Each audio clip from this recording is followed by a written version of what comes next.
From an undisclosed location in High Point, North Carolina, you wanted the best. You got, well, these two guys. It's Dirty Dave and Brian Hall and the Dirty Overhaul Rock Show.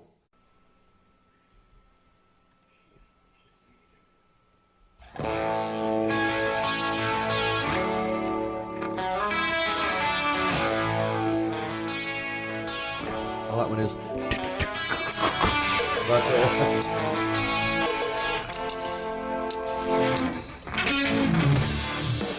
Wow, wow, wow. Calling the phone? Yeah. On the bow. You gotta let it play slowly or lowly until he answers.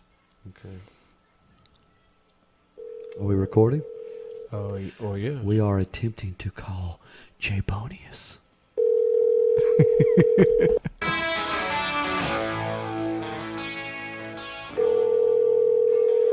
Little Van Halen, little mood music. J-Bone. Man, wow. Your call has been forwarded to an automated voice messaging system. That fuck stick's not picking up. Denied. Well. What we're trying to do, folks, is we're trying to call Mr. J-Bone. J-Bonius Rex. Nolan, fresh out. Everybody calls him. Trying to get some talent on here. They call him Hollywood J.J. Bone. You know what? Let me see if I can get this guy on here. Yeah, let's see. I got a special guest. Let's see. Well, let me cut this shit. You're good. I can control it over here.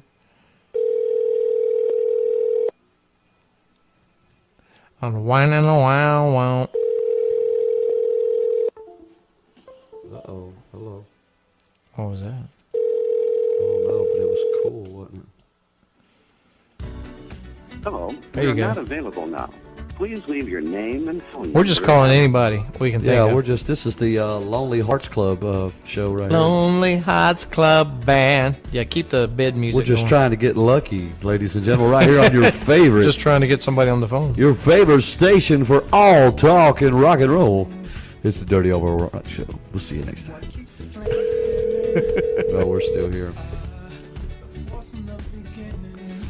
We're trying to polish a turd, ladies and gentlemen. That's the sound. We've called everybody in the phone book. Hello. Hello. Well, hello, Dave. How are you? I are fine. How are you? Can you hear me? Yeah. Well, you are on the Dirty Overhaul Rock Show. How are you? I'm on the... You're on the show. Well, hello there. Hey. We called you. You called me, Hey, huh? well, we were calling some people up. We said, well, we could prank call you, or we'll call you and see if you want to talk on the show a little bit. Tell us about what you got going on. We got Miss Judy Blair. Oh, Judy. Started breathing hard, I might would have gotten a little bit too excited. Don't do that now. It's not that kind of show. So what's going on? Oh, at the bar this weekend? Yeah. Yeah. Friday we're closed. Oh. For the 4th. Yeah. God bless America. And Amen.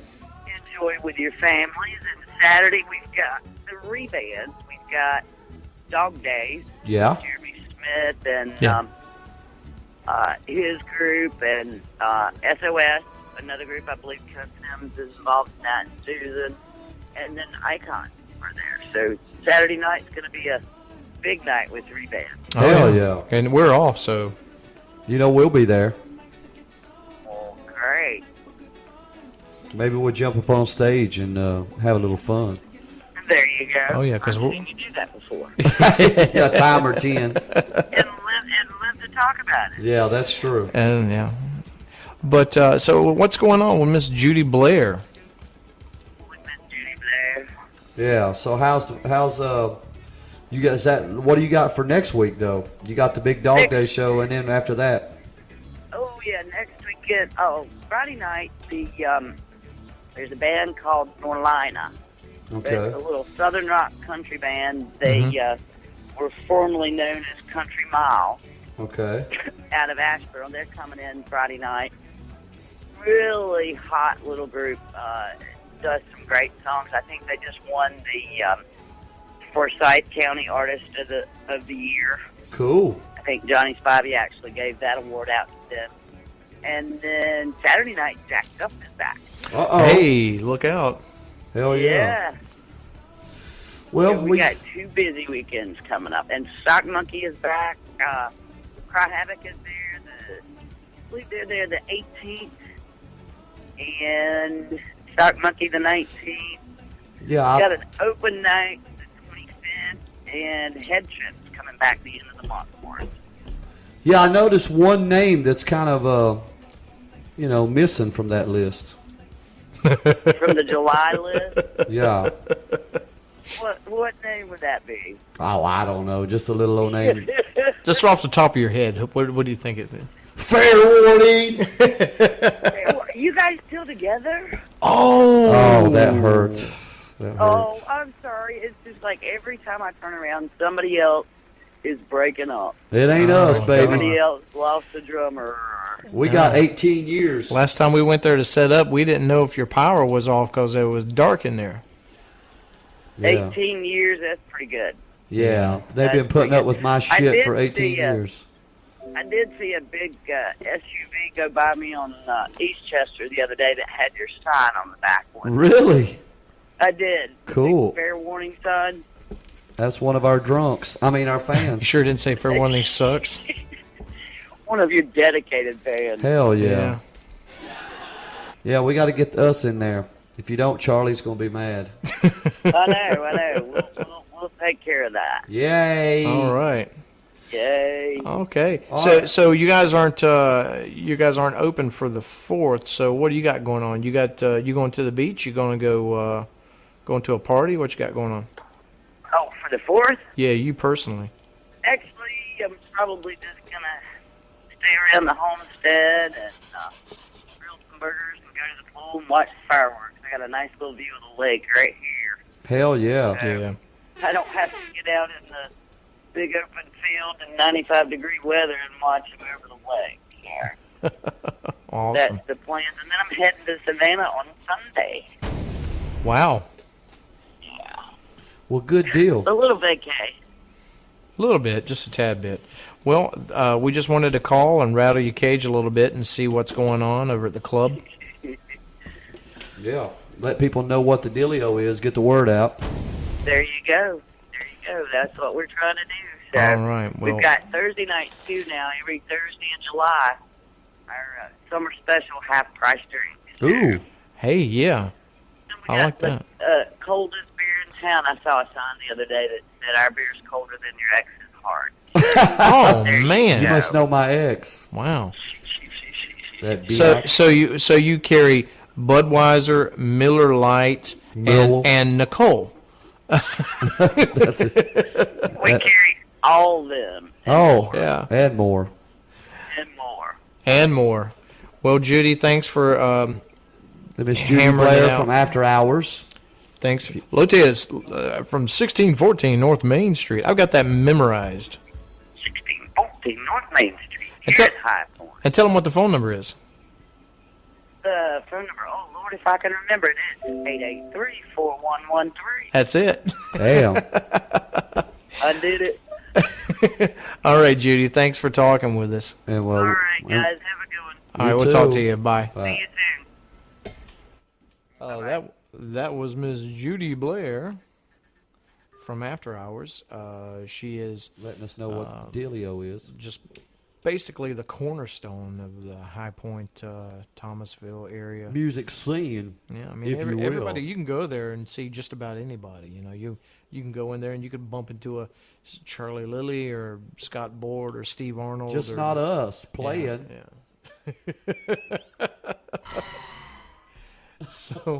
So let's see. What's we got up with that? We'll just look and see.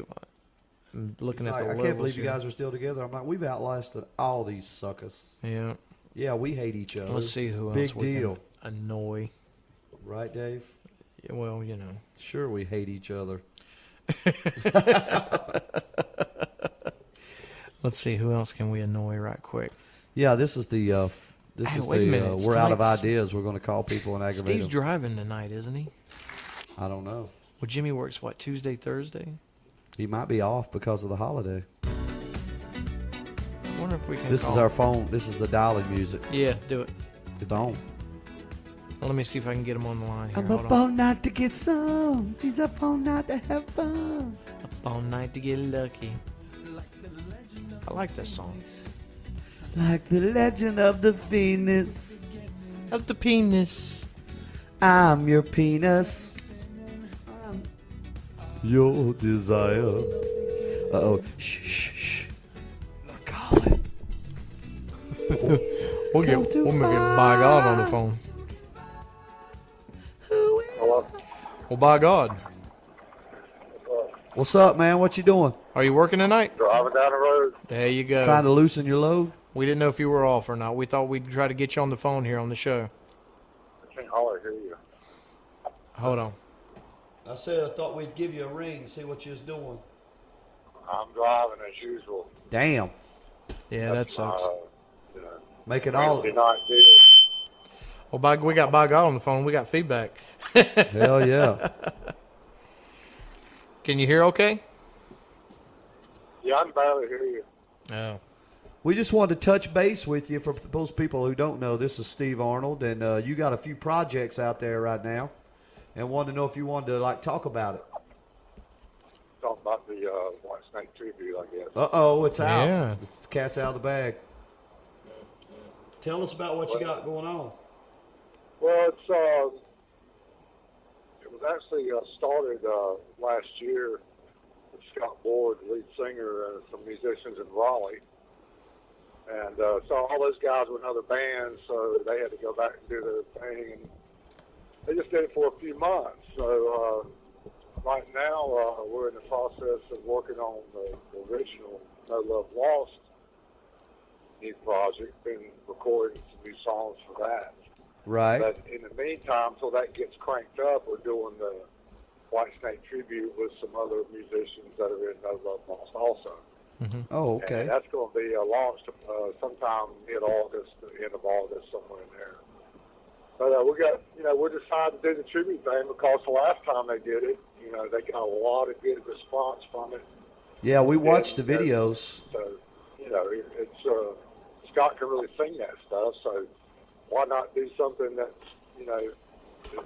his forte, whatever. Oh, yeah, exactly. And I'm into that stuff too. I mean, I have been. It's blues rock. I mean, it's old school blues rock. But Yeah. I've been studying the videos too. Tommy Aldridge isn't a joke, but he's 64 years old, by the way. Yeah, I know. And still looks like he's probably about, what, 40? Yeah. He's starting to look his age, but he's in tremendous shape. I mean, he plays like he's 20 years old. Exactly, yeah. He hasn't lost anything, and of course, I'm 85 years old, so I'm having a hard time keeping up. Come on, man. But I'll be able to. That's right down my alley. Now. So it's the past few years I've been in some, as y'all know probably, and a few people around, and I've just been in some, other cover bands playing the sport, what I call the sports bar scene. Right, right. We couldn't even get any main clubs this night for what we were doing. There just wasn't any main clubs, especially when the guys don't want to travel at all. They don't even want to go to Raleigh, Charlotte, or anything, which is where those clubs are. It makes it So we're hard. stuck in playing sports bars for $400 a night, like everybody else. Right. And that's fine, but that's just not me. Right. And I was very unhappy musically and just in general. So now I finally got something to really look forward to, I feel like. Good. Yeah, and That's what we're doing. We should be out with that thing. It's on Facebook. We have a page. It's called Still of the Night. Of course, it's one of the tunes we'll be doing, probably the last song in the set. Right, that's the big hit. But we're going to come out and just pretty quick. I think After Hours probably is going to be October the 4th. It's on Saturday. And there'll be a few more shows coming before then, but it's mainly that we'll come out and open up, to someone else, and then we'll add some more tunes, and we'll be, headline the thing Good. on down the road. We have hooked up with an agent that books Heart Brigade and some of these other treaty bands. Right. Because to get in the bigger venues, you've got to have those people in place to sell you, to get you in there. So that's what they did. And of course, we all know they're doing very well. So, all right, who's over there controlling the monitor board? That would be I'm not Dave. there, damn it. That would be Dave. As soon as Steve gets, okay. he gets, even if when he's on the phone, I I can get hear y'all feedback. pretty good. Can you hear me? All right? Yeah, we hear Yeah, you we hear great. pretty good. You are the Yeah. God of Thunder, though. So. No, I'm on the. We had some thunder, by God, up there. Yeah. What was the name of that place in Rockingham that we was at? Yeah, we were just talking about that. Yeah, Yeah, that was. Southern Roadhouse. Damn, it took 2 days to clear my lungs out. Yeah, that was a little rough. Chris had to go outside. Oh, God, man, I never. I've been in some wild situations that we all have, Yeah. Yeah, no That's shit. another road story, for the book there. Oh yeah. Yeah, I've been telling that story nonstop since we got back. Because I kept saying, "What the hell is going wrong with the PA?" It's something that you really have to experience. I mean, Yeah. until you're actually there breathing that stuff. And Yeah. I mean, I thought I was in a NASCAR pit or something, dude. It was just Yeah. rolling by me. Y'all saw it, I mean. Yeah, well, Yeah. I thought the PA blew up at first because I just heard a big roar. Well, no, it came from behind me, so I knew I was okay. Yeah. Yeah. I mean, I knew we were rocking pretty good, but I tell you, I had it stomping pretty good, and man, when that bike cranked up, Yeah, it just disappeared. y'all just disappeared. Yeah. Well, when we were playing on stage, we And then had I the couldn't hear you, so we had the stage volume. We had the stage volume going, and we couldn't tell what was what. So it just sounded like something had just blown up PA wise. Yeah. I'm sure it was coming back through some microphones, and Yeah, it was. he was that far away too. It was just a big loud ass noise, man. Yeah, and Jimmy wouldn't stop. I wanted to say, well, good night. Thank y'all for coming out. Yeah, I wanted to take a break, at least get the smoke out of the club. 'Cause Yeah. I was about to gag, dude.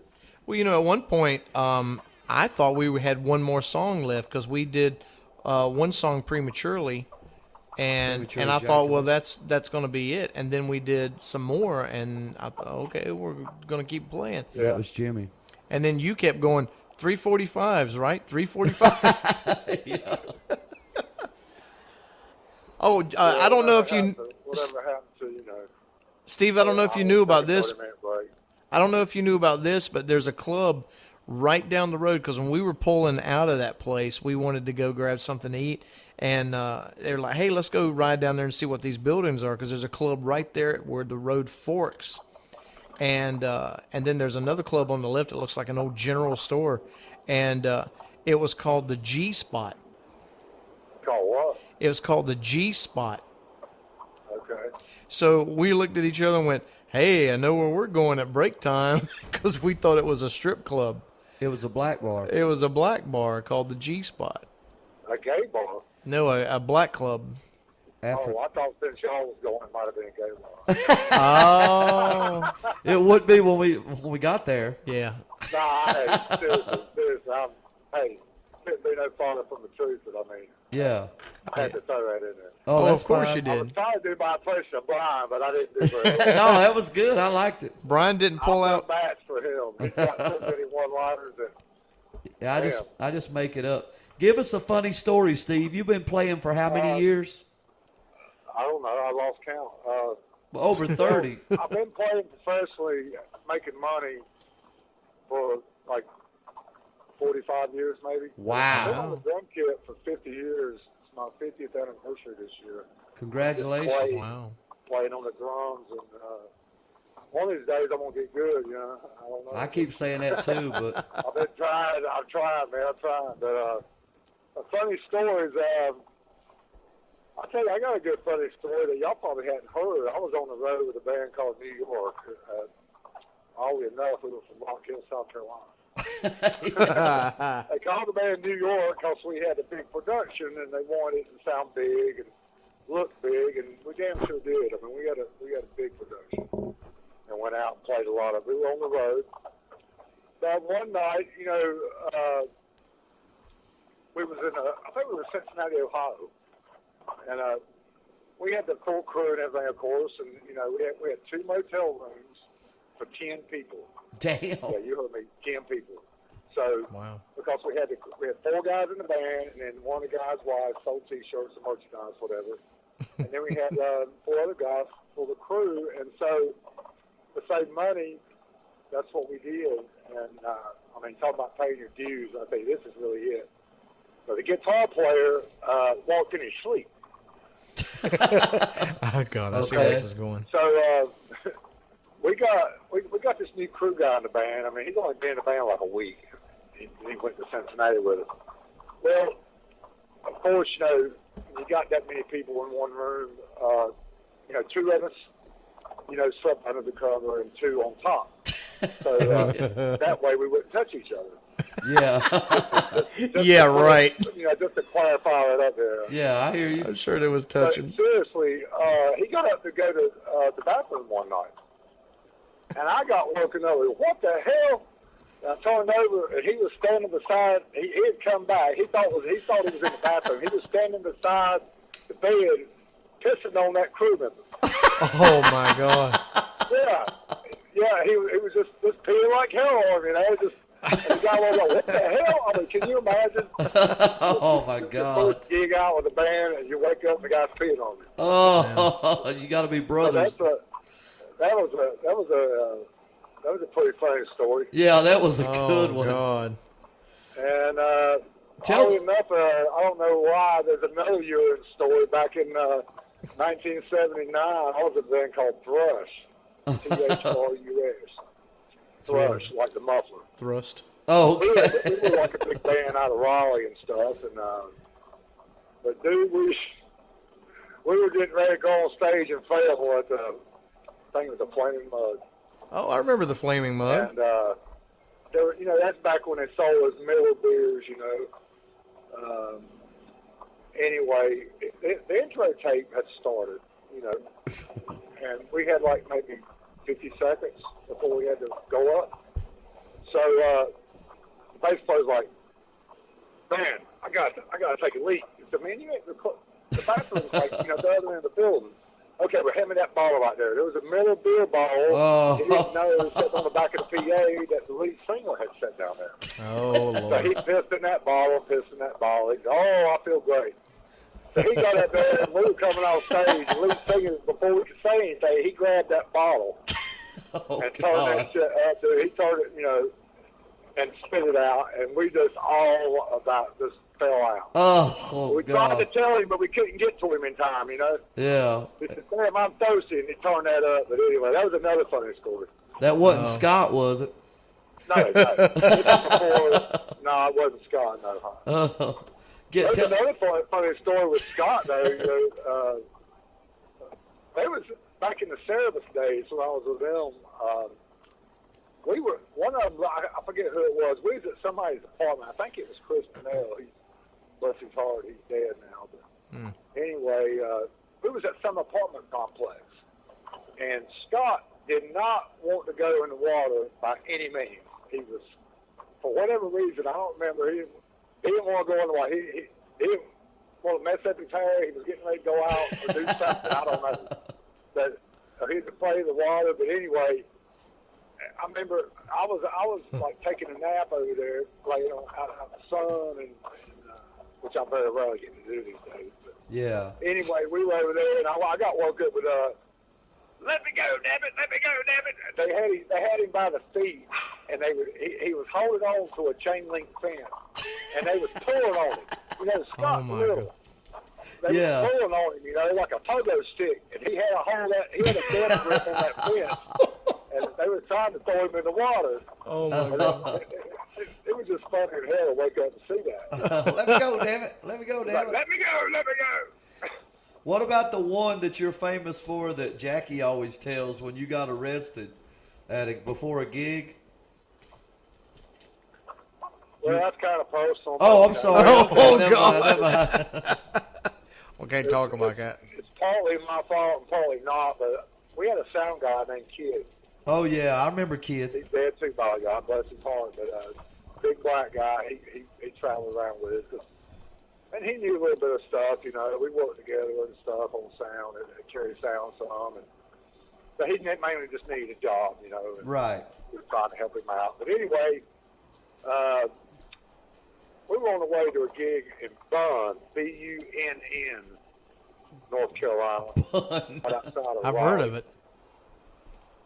Pretty nice club, man. Actually, it was a pretty nice club, but and I had a Maxima at the time. But you know, Kid used to ride with me. Well, he months before that, I mean, maybe 6 months before that, he had put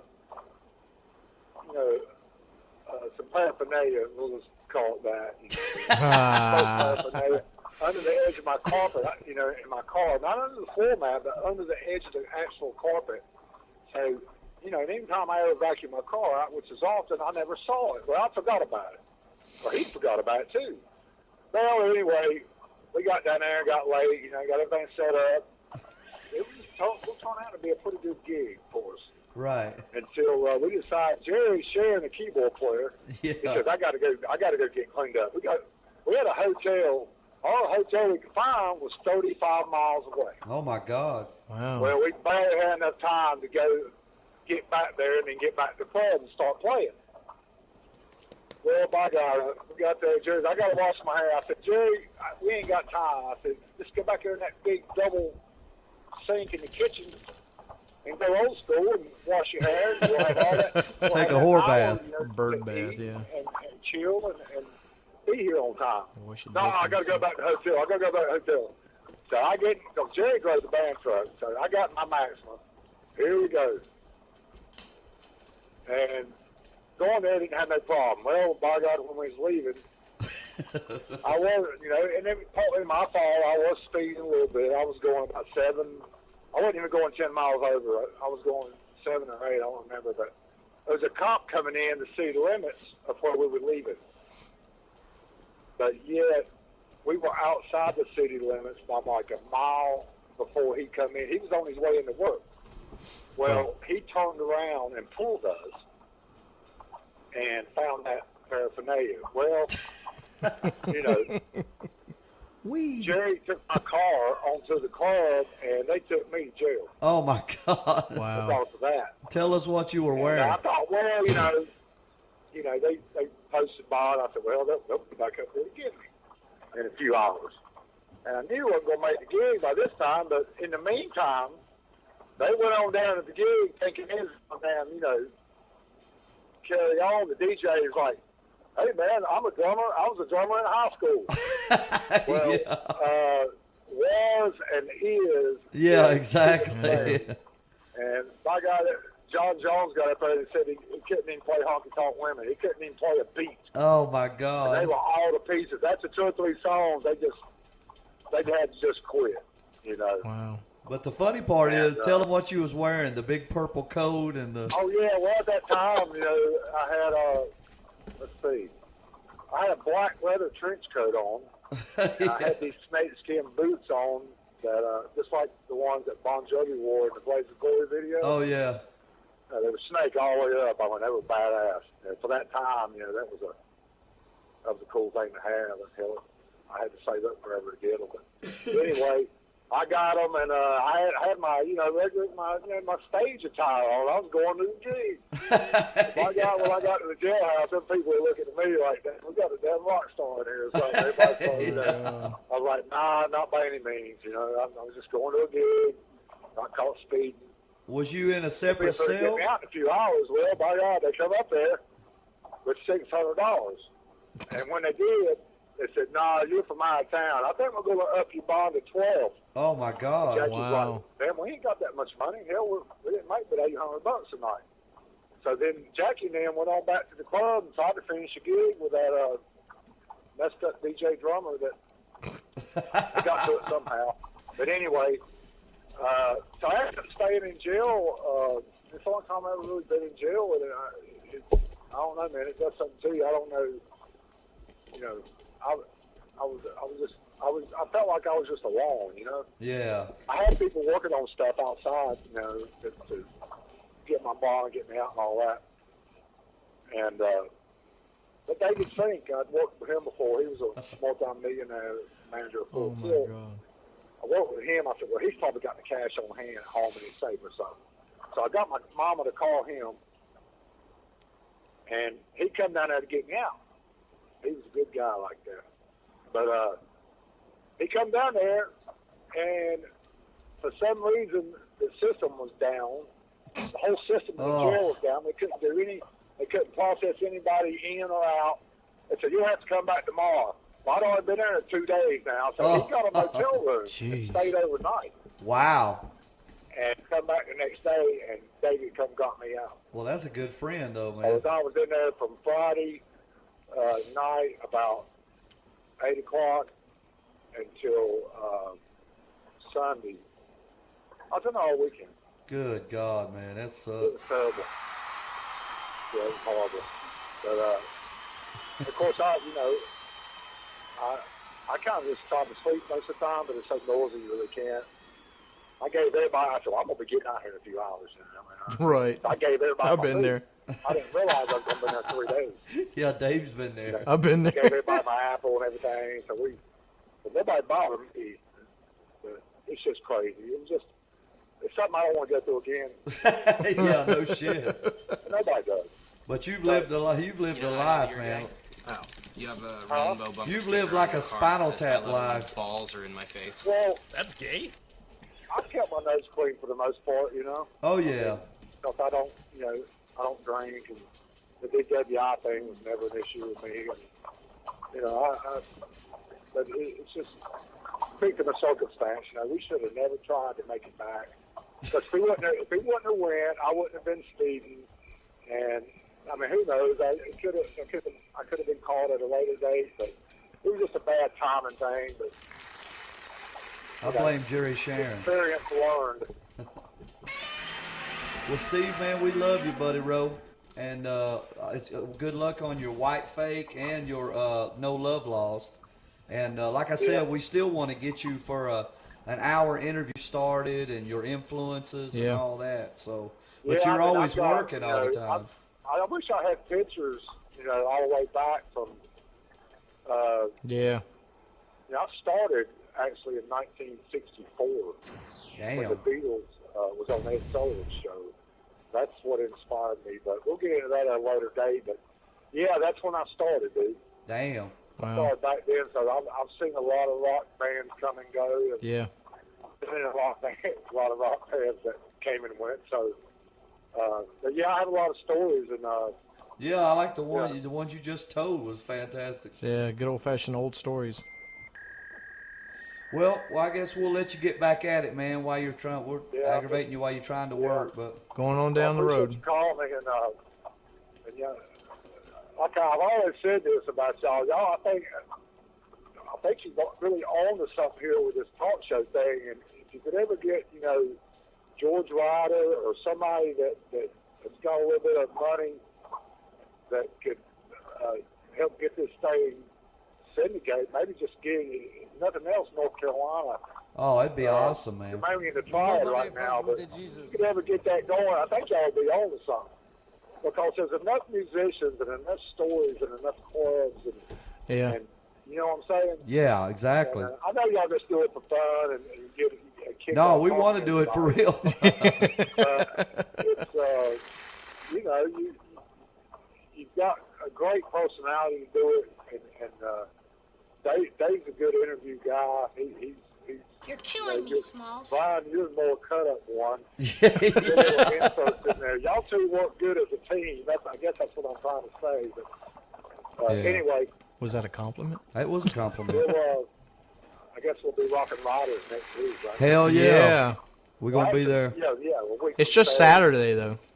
What? I thought it was Just Friday and Saturday, Saturday. unfortunately, yeah. Jimmy told me it was just So at least Saturday. we'll have some people on Saturday. And by the way, anybody that has been to Riders and seen Fair Warning, and I'm not just saying this because I work with them, Hell yeah. the proof remains in the pudding. So come on down and get your bananas out. We'll have some bananas. Get your bananas out. We'll have a banana daiquiri. Anyway, I'll talk to y'all later, all right? All right, by buddy, God, man. Be appreciate it. careful. All right, have a good evening. All right, you too. All right, see you. Ladies and gentlemen, that was, by God, Mr. Steve Arnold right there on your FM dial. on the FM dial. Yeah, we're going to take a quick break, and we'll be right back. That was some great stories coming from Steve, man. He's been up and down the road for many, many, many years. Yeah, he has been up and down the coast. A lot of those places he was talking about, I remember those places. So, Yeah. All right, so we are going to come back real soon. This is the Dirty Overhaul Rock Show.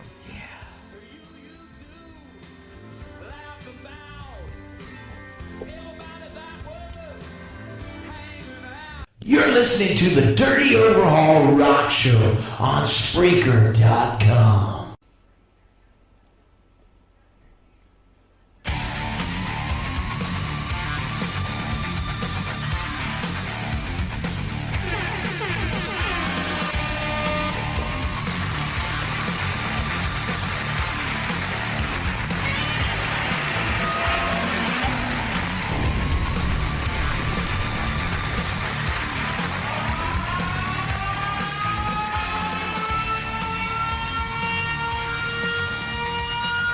Run for shelter.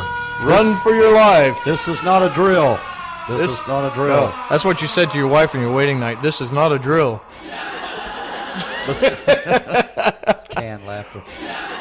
Hey, can the laughter. Yeah. Welcome to another installment of the Dirty Overhaul Rock Show. Yes, you lucky sumbitches. Here on Spreaker.com. Well, maybe. We don't know. Yeah, we haven't gotten it up yet. Well, that's not the first time.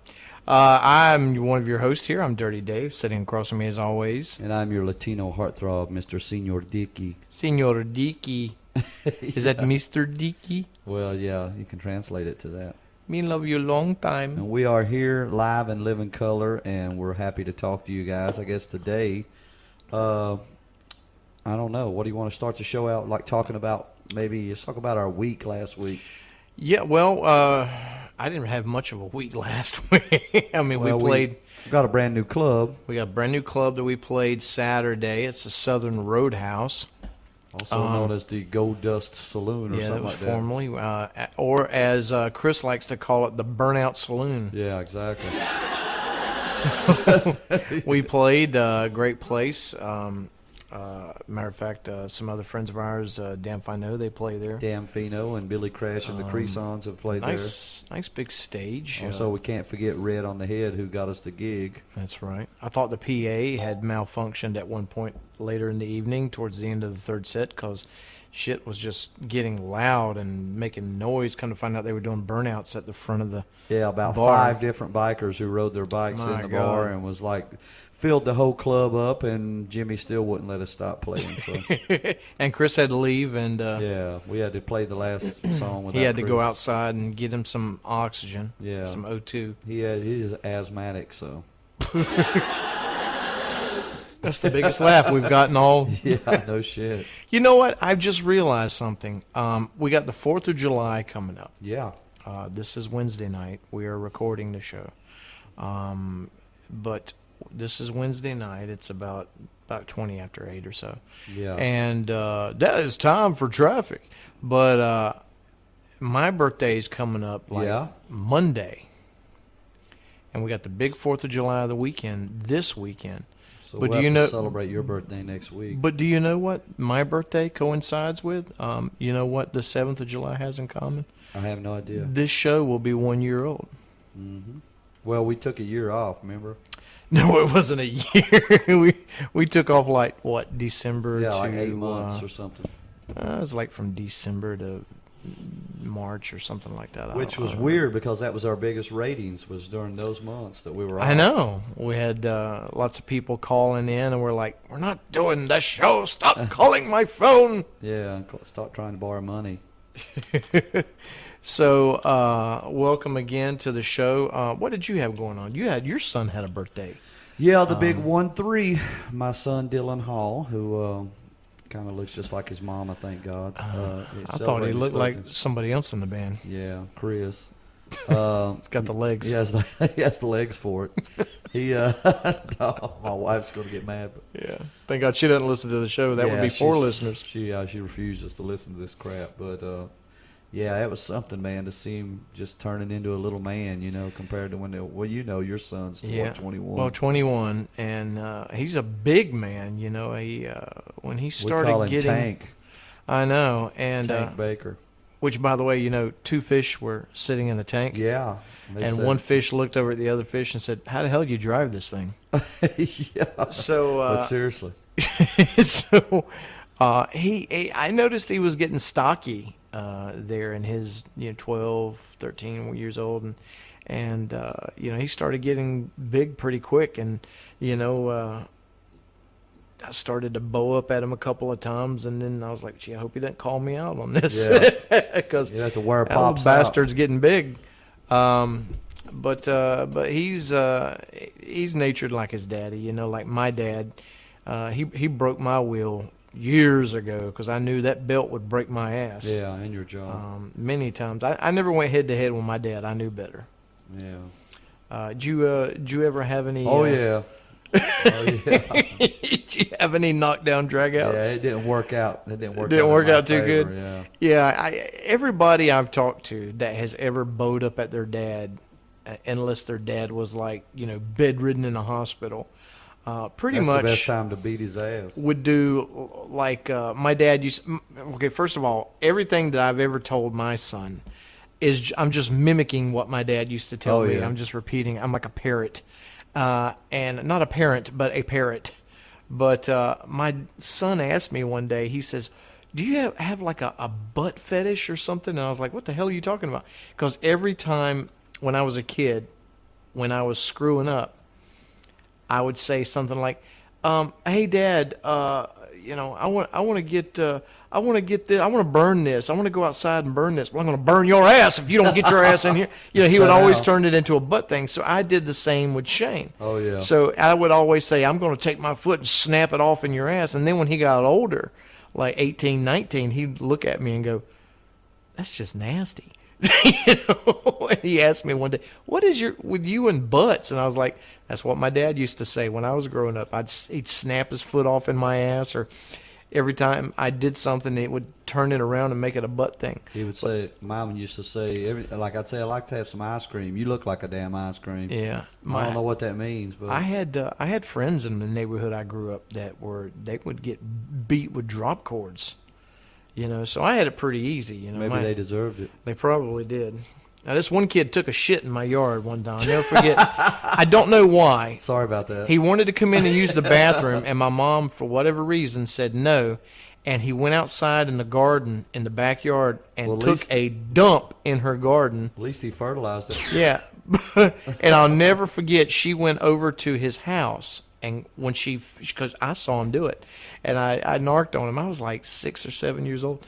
And she went over there, and the parents made him get a paper bag and walked over to our house, and he had to pick it up and put it in the bag. So now that guy's killing people. Oh, his name was Greg. I don't remember his last name, but he had a little younger brother. Bissonette. Yeah, probably. So, again, welcome to the show. We have some actual information to pass along, We do. I promise. It's not just sitting here talking a whole bunch of shit. You got any news over there, Brian? No, I'm having technical difficulties. Yeah, technical difficulties with the internet. Well, let's see what else went on this weekend. I moved. Yeah, we're over here in the dirt cave. I'm in the dirt cave where we've affectionately titled it, or I did. And I've been calling everybody saying, "Hey, you guys want to hang out? Because I'm over here with me and a dog." I talked to somebody just a little while ago on the phone, and they said, What was his name? Well, Yeah. can't divulge that. But they said something like, "Yeah, we got to get together and drink a beer." And I was like, "Yeah, because my dog doesn't like beer." So that would be good. And the bar we played at, I can't believe this is the second bar we've ever played that didn't have milk. So when I ordered a White Russian, They said, "We only serve men drinks here, sir." a White Russian is a man drink. It's just for whatever reason they don't have the milk. And they had the big refrigerator. Well, they had it, but it was they curdled. They opened the refrigerator, and I saw bologna and cheese in there, and I saw various other things you would see in a house refrigerator, but no milk. So they said, well, what do you want us to put in there? And I looked at this girl that wants us to go down and play at their bar. Oh, yeah. I don't remember her name, and the Lord will strike me dead for that later. But they said, well, I'm a bartender. You can put some Kahlua in there, or, whatever. So basically, instead of milk, I had vodka. I had Kahlua. Do you know what Kahlua is? Do I know what Kahlua is? Yeah, goat cum. No, it's not. So I had throw it on your back and your ass and smack your own ass. Exactly. So they took some Baileys, Kahlua, and vodka, and filled up a big glass and gave it to me. So basically, I had a cup of liquor. Yeah, liquor. 3 different kinds of liquor. And it started kicking in around the second set. Actually, the way I played was fine. It was everybody else. That's true too. But we had Chris had to leave the stage, and that was the best we sounded all night. and then of course Chris stepped in a hole.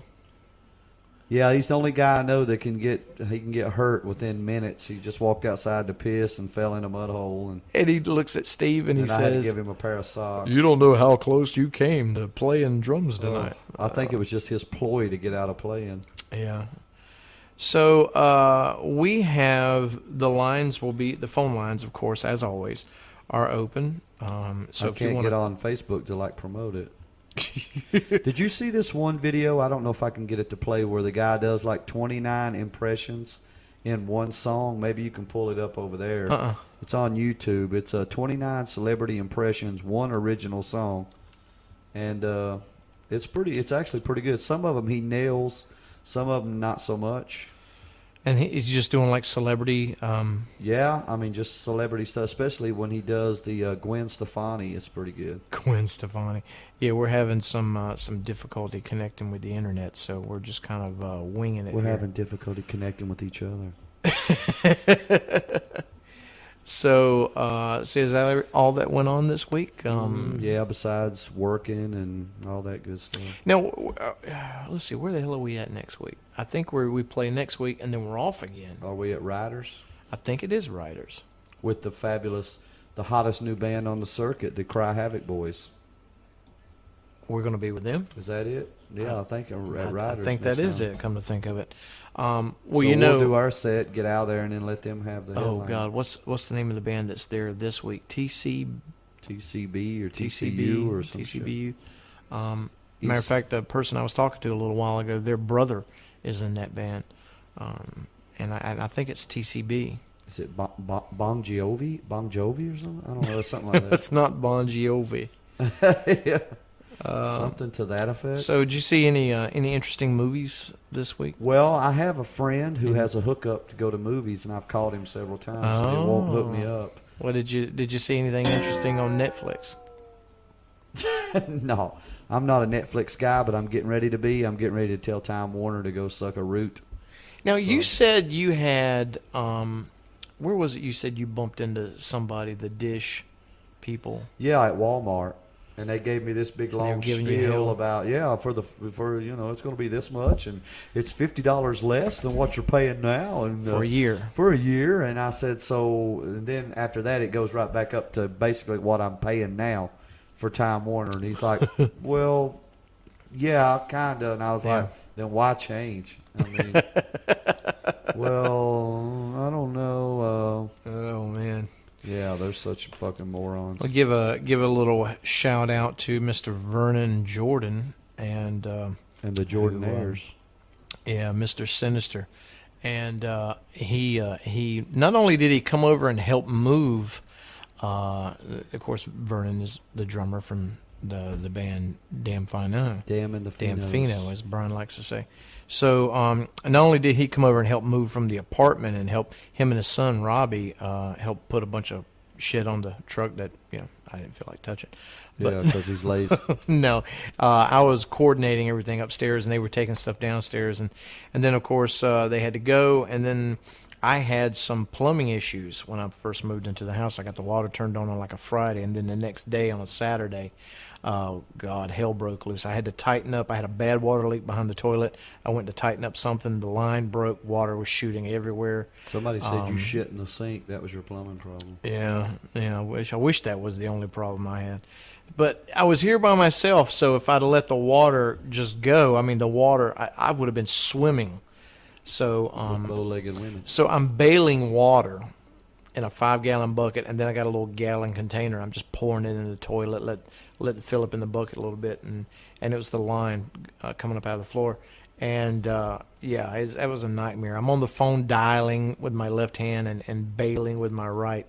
So, and that was a long, hard issue. So That's I finally... better than what you're usually doing with I your ended right up hand. calling 911. The fire department came out God. and turned the water. I couldn't turn. I went outside with a small pair of pliers and tried to turn the thing, and it wouldn't turn.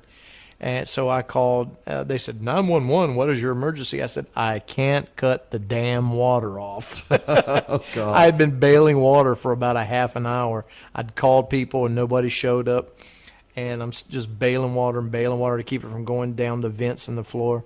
And finally, the fire department shows up, and I hear somebody talk, and they said, hey! And I said, help!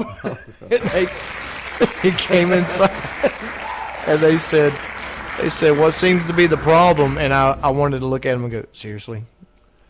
So I said, pleasuring myself. I said, if you could go turn the damn water off, I would be extra thankful.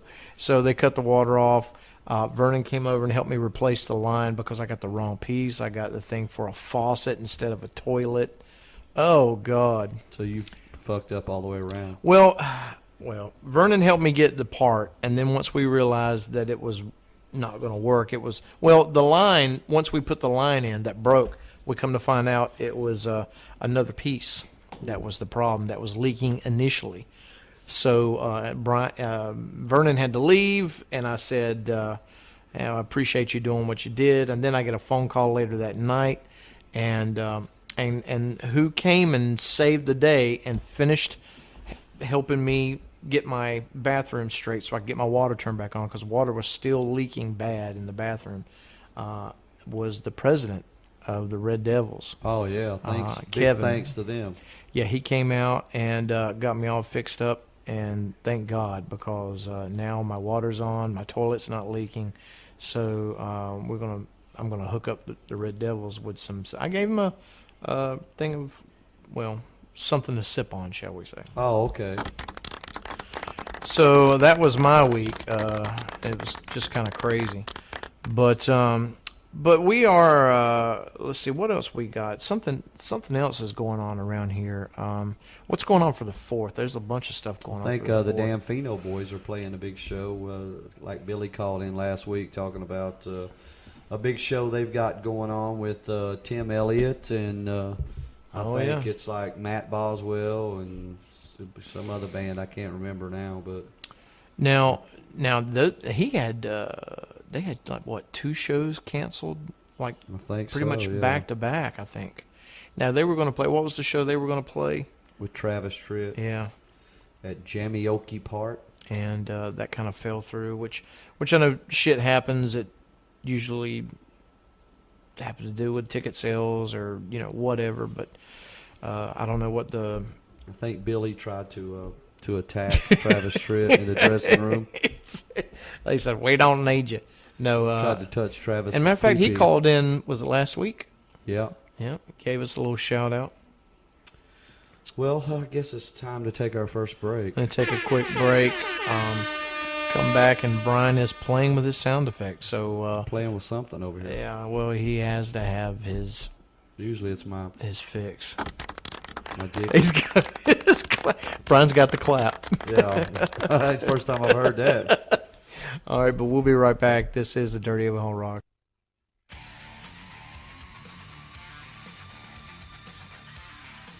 Hi, this is Dirty Dave from the Dirty Oklahoma Rock Show. Yes, the rumors are true. We are back on the air starting this Monday, May 19th at 11:30 p.m. and every Monday night at 11:30 p.m. after that. We're going to be having lots of surprises, guests, music info, concert info, just a lot of great surprises coming at you, a lot of new segments, So tune in, why don't you, Monday nights, 11:30 p.m. for the Dirty Overhaul Rock Show.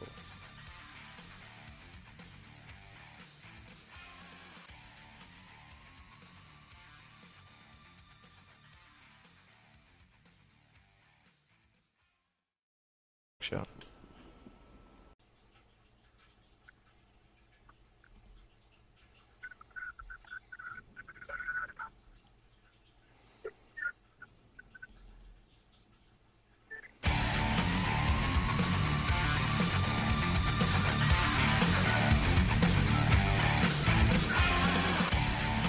All right, we're back here at the Dirty Overhaul Rock Show. On the phone, we have Mr. Jimmy Nolen from Cry Havoc.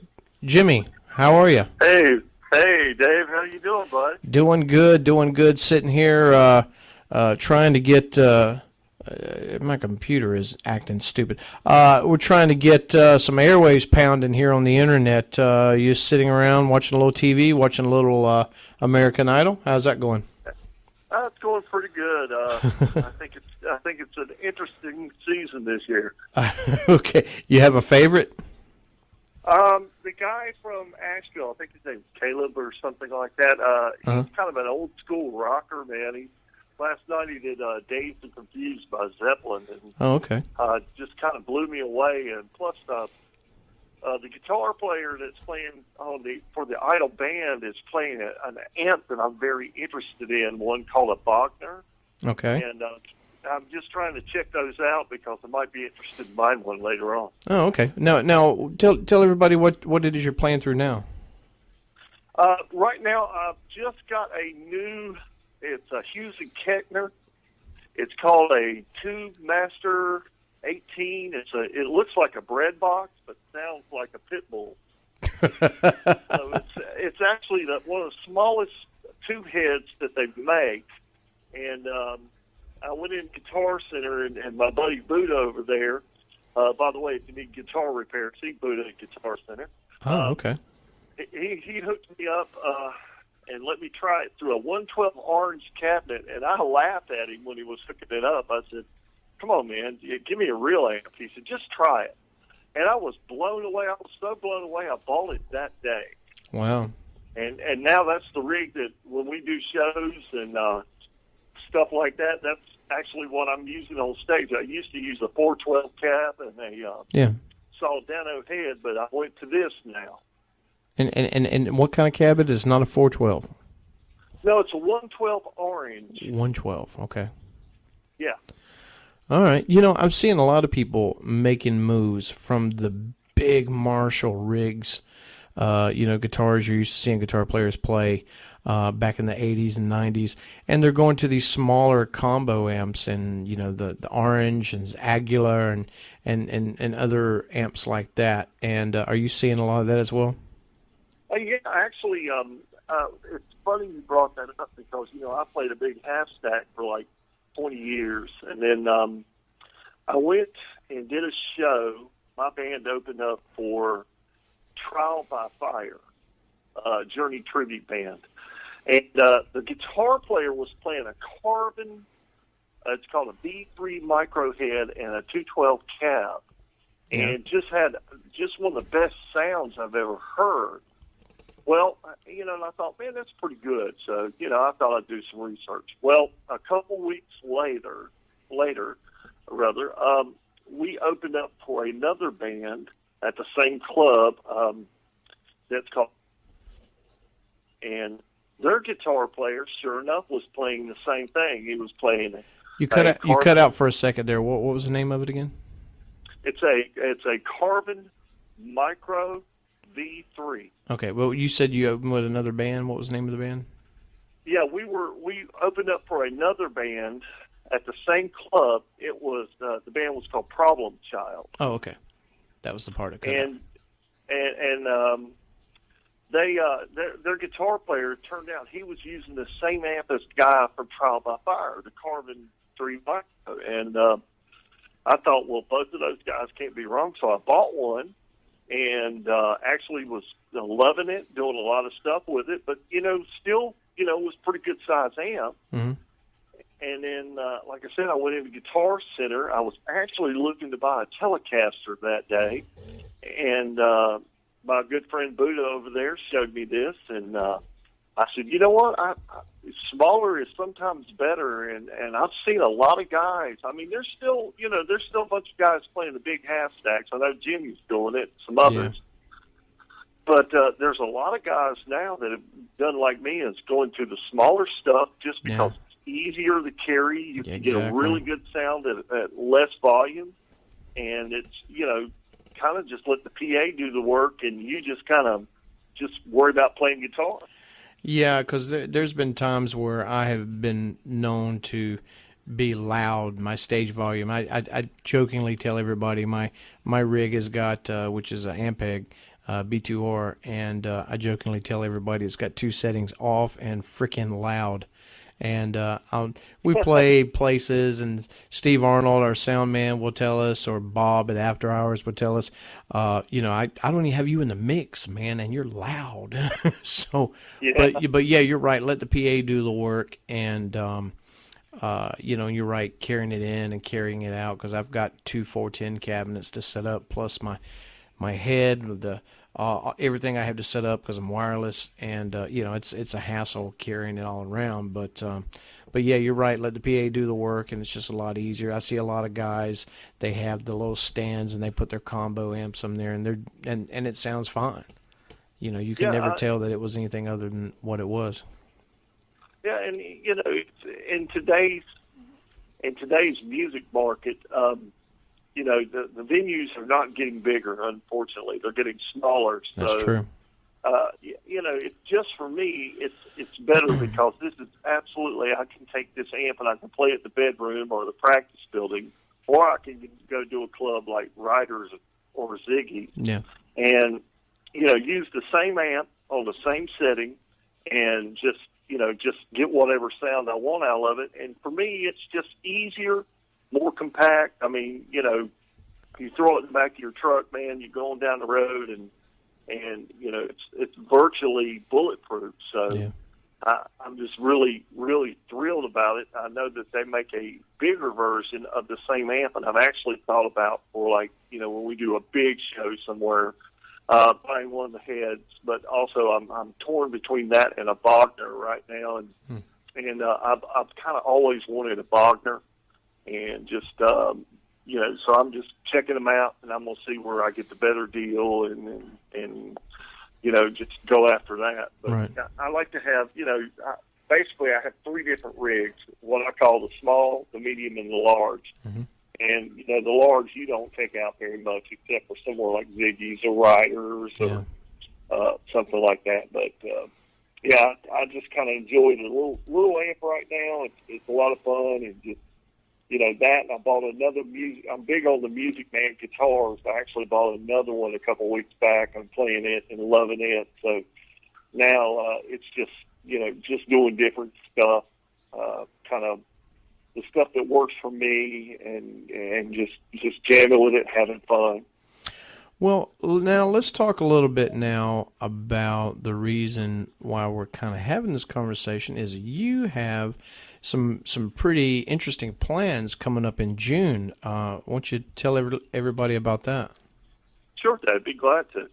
I am going to Musicians Institute in Los Angeles, California for what's known as the Summer Shot program. And basically what that is for the listeners who are not familiar with, Musicians Institute is a guitar, bass, vocal, keyboard school in Hollywood, California. It's basically where some of the best guitar players and bass players, singers, keyboardists, producers, people like that kind of go to this school and train and kind of try to get better at their craft and, learn more. It's very prestigious to even be accepted to the school. And, back in 1986, I was set to go there. And, of course, life got in the way, family and things like that, so I was not able to go.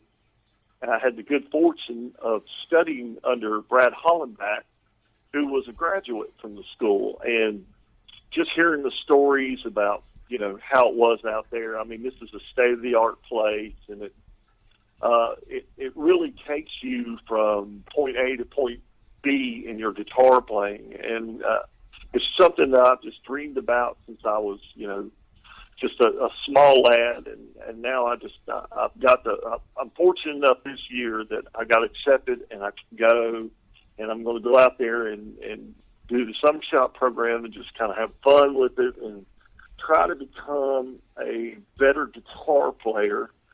There's some gaps here and there and things I want to learn just for me as a guitar player, not because I want to be rich or famous or anything, because I don't think that's going to happen. But I just want to go out there and just have the experience and get to play with guys that, do this, I mean, on a much larger scale, and, just soak up the information and theory and all like that, and just try to get, to become the best guitar player that I can become. Well, there's a lot of guitar players that really, as far as theory goes, I mean, they really immerse themselves into, the whole theory and all the semantics behind it. And then there's a lot of guys that, couldn't play a major scale if you had a gun to their head. They just know what sounds good. Right. Like George Lynch, for example, he said many times in an interview that, he wasn't a real technical guitar player. Right. I mean, if you were to go see a guitar player, can you tell if he's like, and I know bass players will do it too, but some guitar players, they have their little box of tricks, and when they're doing solos, they more or less play the same thing over and over. Can you spot those guys, or can you, I mean, have you ever gone to see a guitar player and said, well, he's not a real technical guy, or he's not that advanced, or he's not real, I mean, do you see much of that? Well, actually, I see both. I mean, I see guys that are so technically proficient that they sound like a machine. They don't even sound like a person playing anymore. Right. And then I see other guys that couldn't tell you an A chord from a D chord, but they can play some amazing stuff, and they just know what sounds good to them. And for me, I've met guys that could play just some incredible pieces of music. Just like some Dream Theater and stuff like that. I mean, they know every note, why that note's supposed to be that way, and everything. And I just think that's amazing. But I've also met guys that they know the pentatonics, and that's it. That's all they know. Yeah. I mean, they know a 5-note scale. They can't tell you how it's put together. They can't tell you where it comes from. But they know how to make it sound just incredible. So I've seen both, and I've got to say that in this area, we are extremely fortunate because there are so many just good players, good musicians, good singers, bass players. They're just all, really, really, really good players, and they're. Yeah. I mean, it's incredible. I mean, I've watched.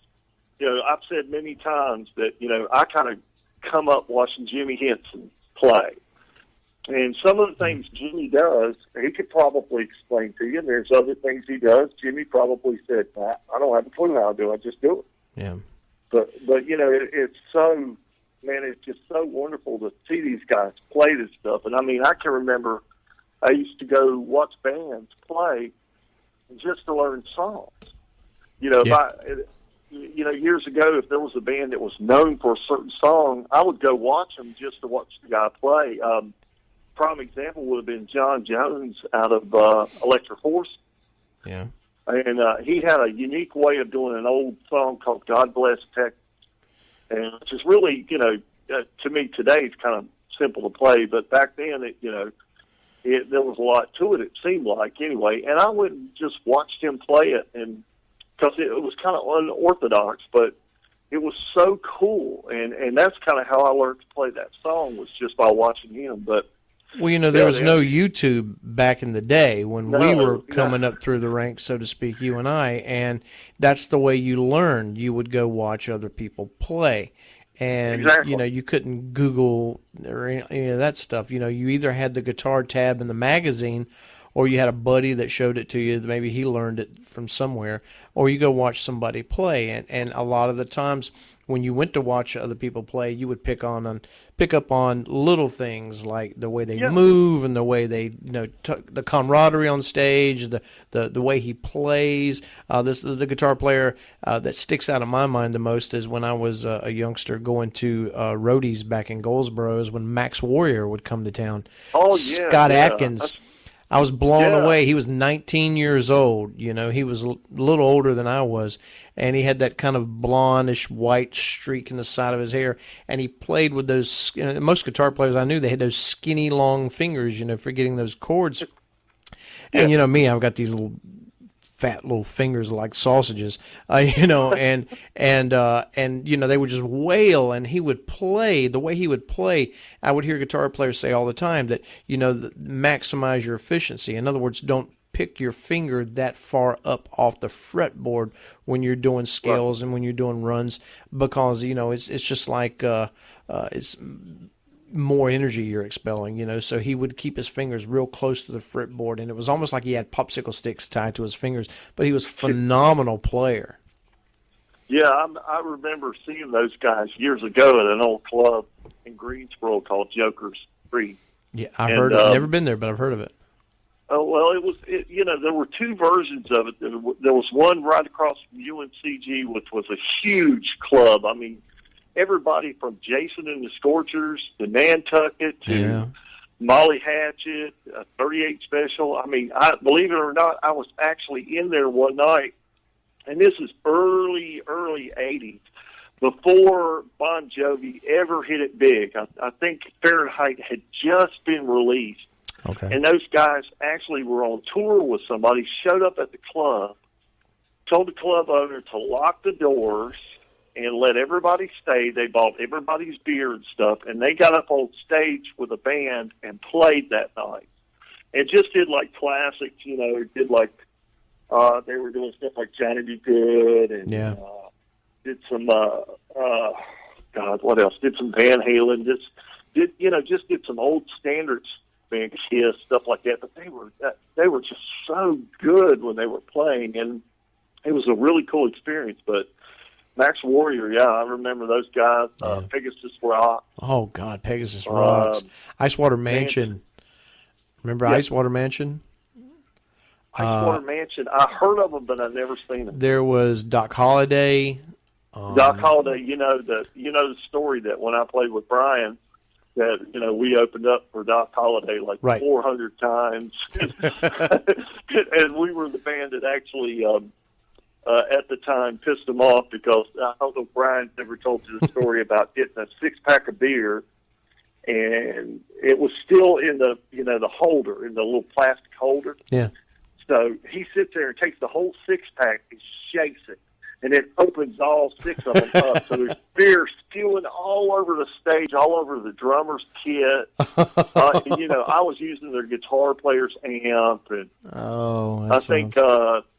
Who was playing bass? Dennis was playing bass for us at the time. Yeah. And, beer was just all over. And there's Doc's rhythm guitar player on the side of the stage yelling at Brian at the top of his lungs, cussing him, and everything. And it was terrible. I mean, they had to take Doc and Brian and and the George's office back here and sit down and talk about the whole thing, but it was just hilarious, man. That's funny. I remember old days of going to see like bands like Sidewinder. Oh, yeah, man, those guys were... Bono would be on the side of the stage in his, sock feet, twirling the drumstick while they were playing. And then they would come out and have stupid little contests to win a 6-pack of beer, like hula hoop contests and things like that. And I actually ripped them off. In a band years ago, prior to Fair Warning, I introduced that, just something to keep the crowd interested, and having girls come up, and the guys would go, ooh, they'd come up from the bar and watch the girls, and we would tell them that you got to keep the hula hoop going while we're playing this song, and the first one to drop it is the loser, and the other person wins. So we would do stupid shit like that. But It's all good. It's all good. Clean it's fun, all Jay. good, clean fun, and it's all about that's like why they have ladies' night at the bars, to get the guys to come in, and that's why we were trying to get the guys interested, and the girls. Back in the day, we used to get the girlfriends and the wives to come up to the front of the stage. And that would bring all the rest of the people and all the other girls up to the stage, and and whatever it took to get the crowd motivated and interested, and whatever it takes. But it's funny. I saw a friend of mine on YouTube today. I used to play in a band years ago, like 90, 91, a band called Widow, and which eventually became Cruella de Vil. Oh, okay. And then we had a guitar player by the name of Doug Canny. We called him the Can Man. And he was always, he was kind of like Brian. He was always, just funny as hell and, just crazy guy. So it's funny now that he has ditched the whole band thing. And now he's a full-time comedian. Really? Yeah, he's picked up the microphone and he goes out North and South Dakota, St. Pete, down in Florida. He goes all over and he's making a name for himself. And I was talking to Todd Yon one time, who's a friend of the show, and we were talking to him about some stuff, and I happened to mention his name. I said, "You know Doug Canny?" And he said, "Yeah, I know Doug." So they have passed each other in their ranks, but yeah, he's doing pretty good for himself, and he's got this thing on YouTube where he went down to St. Pete, and he was driving a cab for a week, and he would call it, he had a camera set up on or near the rearview mirror, and he would pick up people and just be himself, and it was called the Comedy Cab. And it's funny, to see someone else. I mean, like, I know you play, I play, I know a lot of people that play, but somebody, he still plays guitar, kind of like Todd Yon in his little skits. But he's basically just standing up there doing stand-up, like, wow, all the money you make is, yours? No real load-in to speak of except you and your crap, your bag, and give it to the hotel. I was like, I'm a little envious, so I got to call Doug and contact him and ask him to maybe do a call-in, because he lives in Havelock. And I got a lot of stories I could tell you about back in the day when we used to play at the Attic in Greenville. Yeah, a lot of funny stories there, but we won't get into that. But thanks for talking with us. We didn't have a heck of a lot of time. I'm sorry, but I did want to just talk to you a little bit about your trip. Now, you said you're leaving again when? I'm leaving June the 20th, and I'll be gone to June the 29th. And like I said, I'll be in Hollywood, California. I'm staying at the world-famous Lowe's Hotel, which is right behind the Dolby and Chinese Theater. And, that's crazy. It's on the corner of Highland and Hollywood Boulevard. You got to bring us back a souvenir for the show. Sure. Now, Dave, I can't fit hookers in my suitcase or my carry-on. Never mind. But, I could do a T-shirt. Hollywood Strip, baby. Hollywood Strip. But, some of the things that we're going to do while we're out there is, like I said, we arrived very early. Unfortunately, Delta Airlines wants us to fly out there. I'll be there at 9 o'clock in the morning. Yeah. 2 days prior to going to school, so I think the first day we'll just shop. And second day, we're going to Disney World because I waited 50 years of my life to meet the mouse, so I'm going to try to meet him. The mouse of the house. Yeah, and then we're going Sunday on something called the Dearly Departed Tour. Okay. Which is something my wife wants to do because we're all like the famous actors like, what was his name? River Phoenix and Dan Aykroyd, Dan Aykroyd, but John Belushi and Marilyn Monroe, people like that died and stuff. All the drug addicts. Yeah, pretty much. But one of the funniest parts of that tour is it makes a stop. It's a 2.5 hour tour. Yeah. And it only makes one stop. And the one stop, and it just happens to be, is the bathroom where George Michael was caught doing his thing my God. by the L.A. Police Department. And you actually get a copy of the arrest report for being on the tour. Claim to fame. Oh, my God. So I'll have to put that up on Facebook and send you a copy of that. So you can say that you seen the Definitely. official arrest report for George Michael when he was. Oh my doing it. God, that I is know, too it's funny. terrible. But yeah, we definitely need a souvenir from Hollywood, California. Now, what about what you guys got coming up soon? What's Cry Havoc up to? Where you guys going to be? Okay, we have a new drummer. Yeah, what's his name? His name is John Cuff, Cuff. Okay, Cuff. John used to be with a band called Jackson Jill. Oh, I remember Jackson Jill. Now, is that band still around? Yeah, they're still around, Okay. but the guy who kind of ran that band for years moved to Nashville, and I think John left the band after he departed. John has played with some pretty heavy hitters. He was with the Matt Dillon band for a long time. Yeah. And played with a couple other national touring bands, and then kind of settled in Lexington for some odd reason. All places. Yeah, really. Fantastic drummer, and here's the interesting fact. He actually plays standing up. So it's going to be something new for us that we have a drummer who actually stands up to play. Wow. So he will be making... So the rest of you guys you need to sit down. Yeah, that would be cool, wouldn't it? A guitar player sit all night.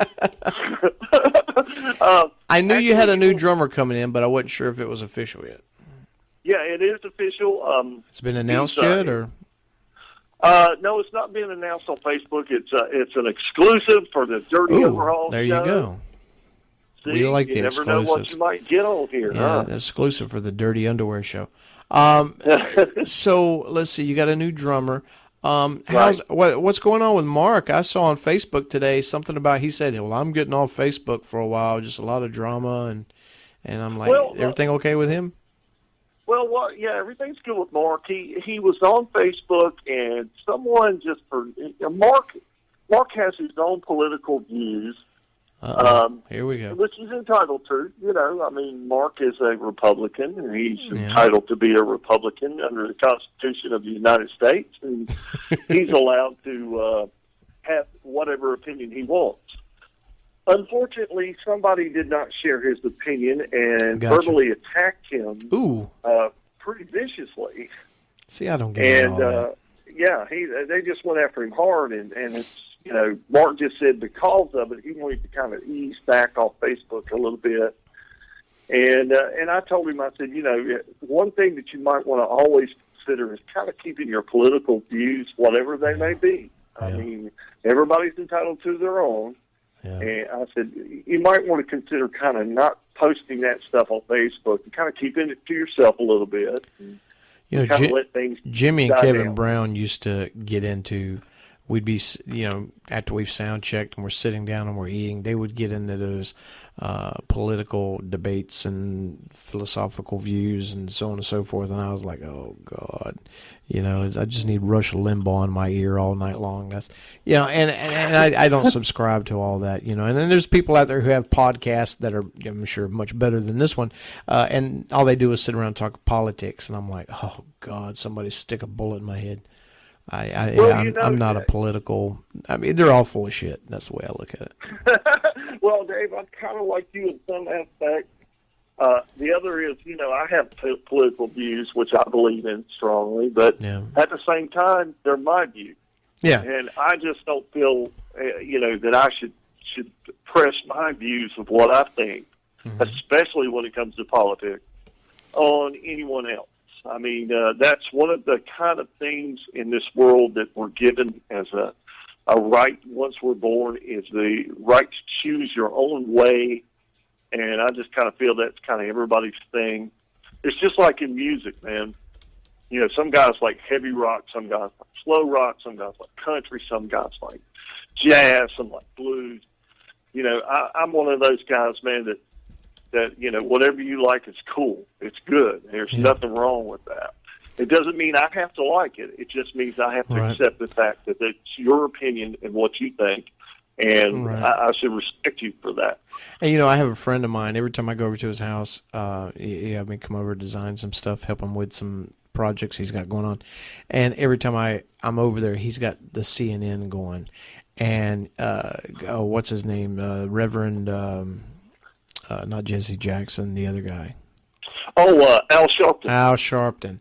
He's got Al Yeah. Sharp. He's got his TV show on there, and I'm like, oh my God. And he's just going. And he's talking real loud. He talks like, and I'm like, oh my God.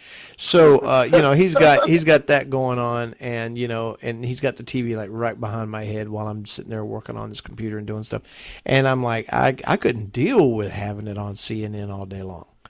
And the way he looks at it is, well, you're either a conservative or you're liberal, and there's no two ways about it. You're this or you're that, or you're up or you're down. There's no in between. And I'm like, I don't like that label. I don't like being labeled A or B or up or down or black or white. I like the gray area. Me too. And I live in the gray thing area. that well, same here. And the same thing is I don't like to be called Democrat or Republican. I don't I like either. to be called an American. Yeah. So Thank you. For me, I mean, it's like this. Whoever you vote for, if you strongly believe in that, whoever you think is your minister, your music, whatever in life that is your thing, that is your thing. And I mean, nobody else has a right to tell you yes or no. And I'm kind of like you, Dave. I try to stay out of that kind of stuff because there's the quickest way in the world to get an argument with somebody is either talk religion or politics. Yeah.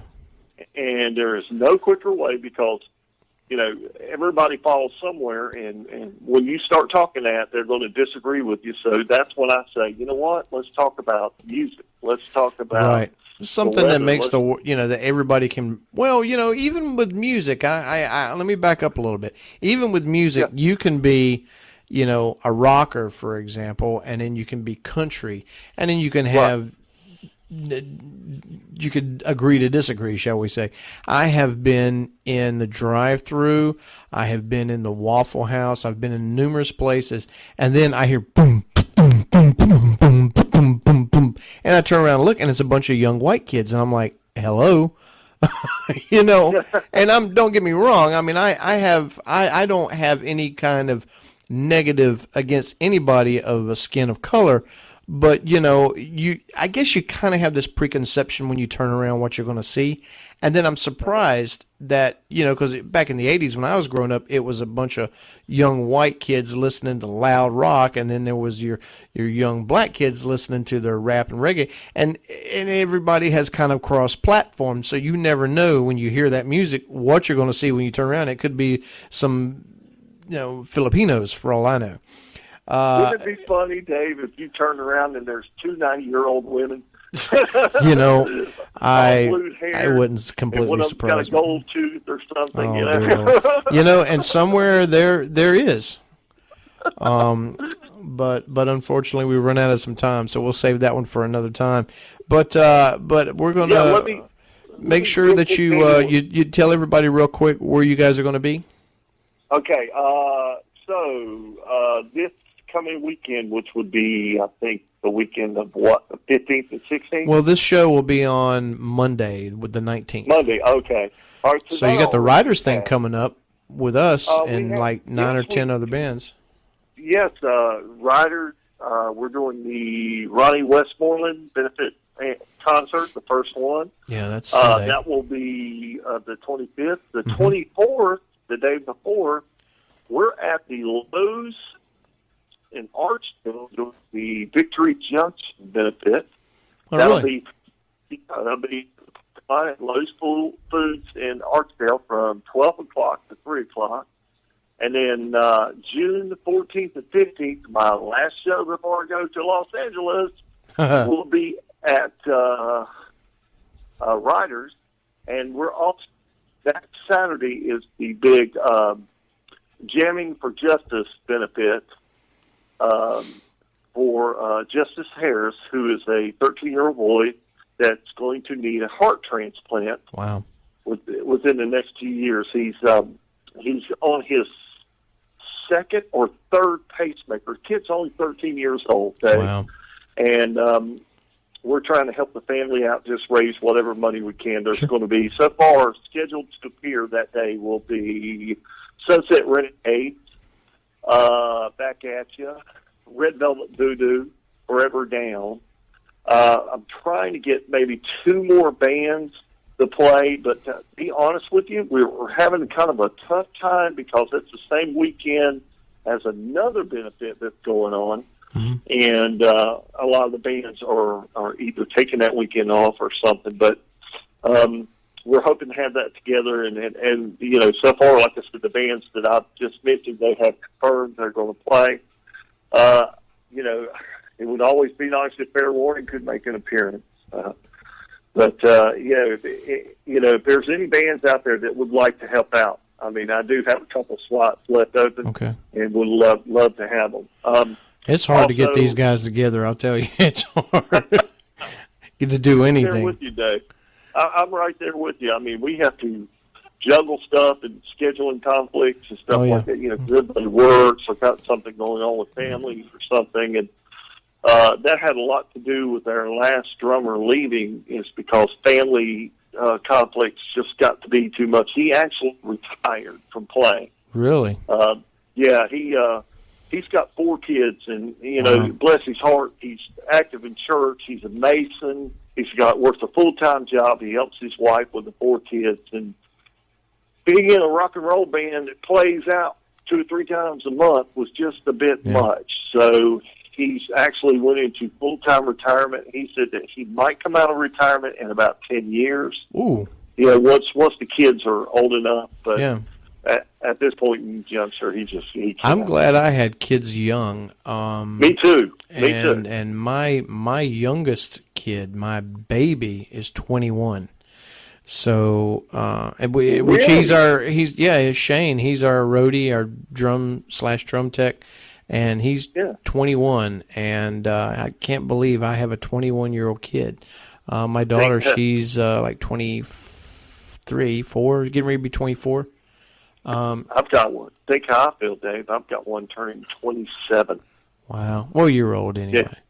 Well, I know I'm old. I'm old as dirt. I'm not as old as Mark is, but... well, you said that, not me. I know. And so if he comes up and says anything... You know what's hilarious is when you guys were playing at Riders that time, and me and Brian came up to see you guys. Oh, my God. and I had a certain... piece of stage equipment that Brian likes to wave around. You know what I'm talking about.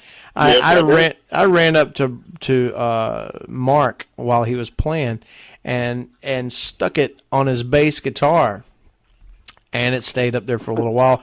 And then when he got done, you guys got done playing the song, he went to pull it off, and he's like, "Ew, there's spit on my guitar." And I was like, "What do you think I put it on there with?" You know, you think. You think I spritzed it from a water bottle? And I was like, what do you expect for, comedy gold? Oh, man. That was, you know what? I wish that we could have videoed that night. That was actually one of the best shows we've ever done. We had so much fun with you guys. I mean, it was hilarious, man. Well, you got to show your ass from time to time, and when you have somebody as stupid as you are, like Brian, leading the pack, it's easy to just jump on the rails and hold on. It's going to be a ride and a half. So that's just we just go out and we have fun. If we go out and you see whoever, Jimmy Legs, whoever it is, we're going to act stupid. So that's just the way we roll. But now, what have you guys got going on the next few weeks? Oh, Fair warning. Hell, I don't know. I just show up when they say be there. We were supposed to play at Electric Blue this week, and they shut down. They closed down. Like the upcoming week that we were supposed to be there, they did just like Roundup in Wilkesboro and shut down, and no phone call. We had to find out on Facebook. It's as a long story there. So and Kevin Brown was let go from his duties at Sucker Punch. I did not know this. Really? Yeah. So and he was fired on Facebook by Mr. Tim Pool. What? Yeah. Don't get me started on that. Now. So what is Kevin going to do? I don't know. So, and the funny thing about it is he didn't even know he was fired.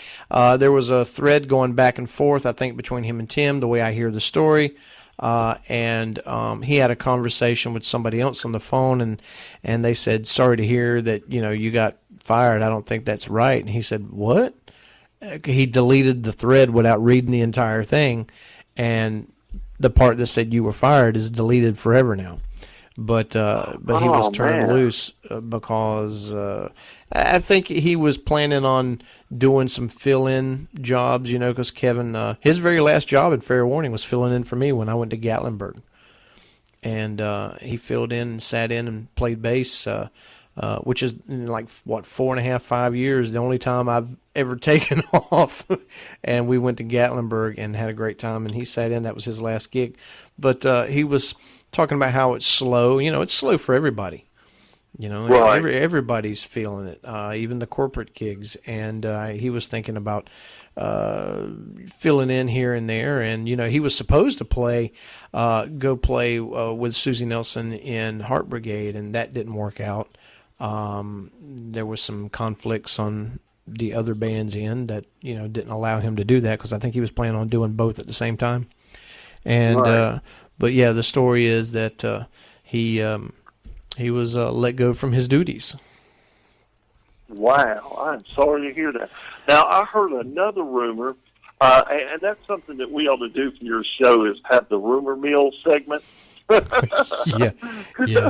Because when me and Brian get together, we're like a bunch of hens in a hen house. We talk. Somebody asked me shortly after I joined the band. They said, "What's it like being a Fair Warning?" And I was like, "Well, it's like you think like the celebrity reality shows with the wives and all that. You think they talk." You should get a bunch of us together loading in at a show. Did you hear about this? Did you hear about that? Oh, so-and-so really. this and so-and-so that. And I was like, yeah, you stay up to speed on what's going on. Hey, I heard a rumor this past week that one of the local bands, She told me she was 19, I swear to God. 19? No, Really? I have no idea what you're going to say. I thought it was 12, but anyway. No, yeah, but she looked like she was 11. Okay. But I heard one of the local country bands, well-known country band, I know who you're talking about. is breaking up. Yep, they are going their own way, and we talked about that last night. And that would be the great Red and Steel Horse. Now, what happened there? Is it just that... Well, Red's got a newborn. Yes, I know. And he's going to be the family guy for a while now, and he might be somebody we'll see later down the road as well.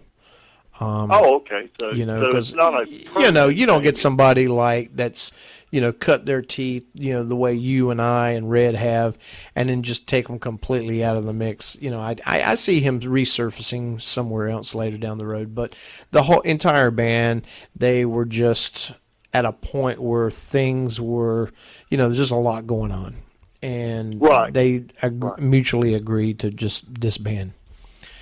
Wow. So, and they got a thing coming up for St. Jude in June in Lexington, I think. Yeah, that's the same weekend that we had the jamming for Justice. Yeah, and they got that going on. So, and I don't know if that's their last gig or not. It might be, but we'll kind of see that's going to happen. You'll see some of the other guys probably pop up from here and there to join other bands, or you never know. Right. That's what happened with me. I was out of it for a while, and then I got back into it, and I was out of it for a while. And when I got back into music, I had moved up to Winston-Salem, so then everybody was going, "Well, who the hell's this guy?" And they still say that when I show up to play at Riders, they, "Who the hell's this guy?" I was like, "I've been playing with you, Jimmy, now for about almost 5 years." I will never forget one of the funniest things in my life. I'd been out of Fair Warning a year, I think, maybe a year and a half. Yeah. Anyway, I hadn't been to see the guys play in a while, so me and some friends decided to go see them play at Riders. Uh-huh. So we went up there, and so I'm standing there, and this is back in the days when Frank Botticelli was still running sound for the band. Oh, okay. And I'm I'm standing back there talking to Frank and Missy and reminiscing, glad to see you, yada, yada, yada, whole 9 yards. Yeah. And this guy comes up and he goes, "Oh, you like the band?" And I'm like, "Yeah, I really do." He said, "Man, I could arrange for you to meet them." I said, "Do you think you could?" He said, "Yeah, man, I can make it happen." And I said, "Well, why don't you do that?" So when the first break come up, this guy takes me up to Brian and goes, "Brian, this guy really wants to meet you." I think I've heard the story. Brian just puts his head down and starts laughing, man. He's like, and he looked at the guy. He said, "Do you know who this is?" And he goes, "No, man, some dude who wanted to meet you." He said, "Dude, that's Jimmy Nolan. He helped start the thing." Okay? That's funny. But I have people come up to me. I mean, after we just got done playing a set, and they'll ask me a question or accidentally bump into me or whatever, and then they'll say, "Oh, are you with the band?" And I'm like, "Really?" I mean, look at the way I'm dressed. I'm drenched in sweat. No. I'm just here for the hot dogs. Yeah, I was just here for the hot dogs and the the going outside smoking on the patio. Oh, my Lord. That's amazing. That's like when Mike Watson was playing drums for Fair Warning. Some girl walked up to him one time and told him he had a cute ass.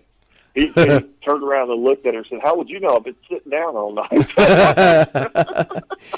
I walked by this one girl one time, and she was sitting on her girlfriend's lap, facing her, just kind of giving her a lap dance and grinding. And I stopped as I was walking by, and I said something like, "Oh, wait, hold on a minute. Let me get my phone out so I can get this on, video." And the girl said, "Oh, hell no." She goes, "I ain't drunk enough." And I said, "Well, you need a drink." You know what I mean? I don't have a filter, and I just start running my mouth. And then she says, "Well, go buy me a drink." And I said, and she said it kind of with an attitude, like, "Go get me a drink." And I said, and I just looked at her. I said, "Where have you been the past hour?" I said, "Have you not been looking up at the stage?" I said, "You go buy me a drink." And be quick about it. Yeah, and then I just kind of walked off because she was kind of pissy about it, and I was like, I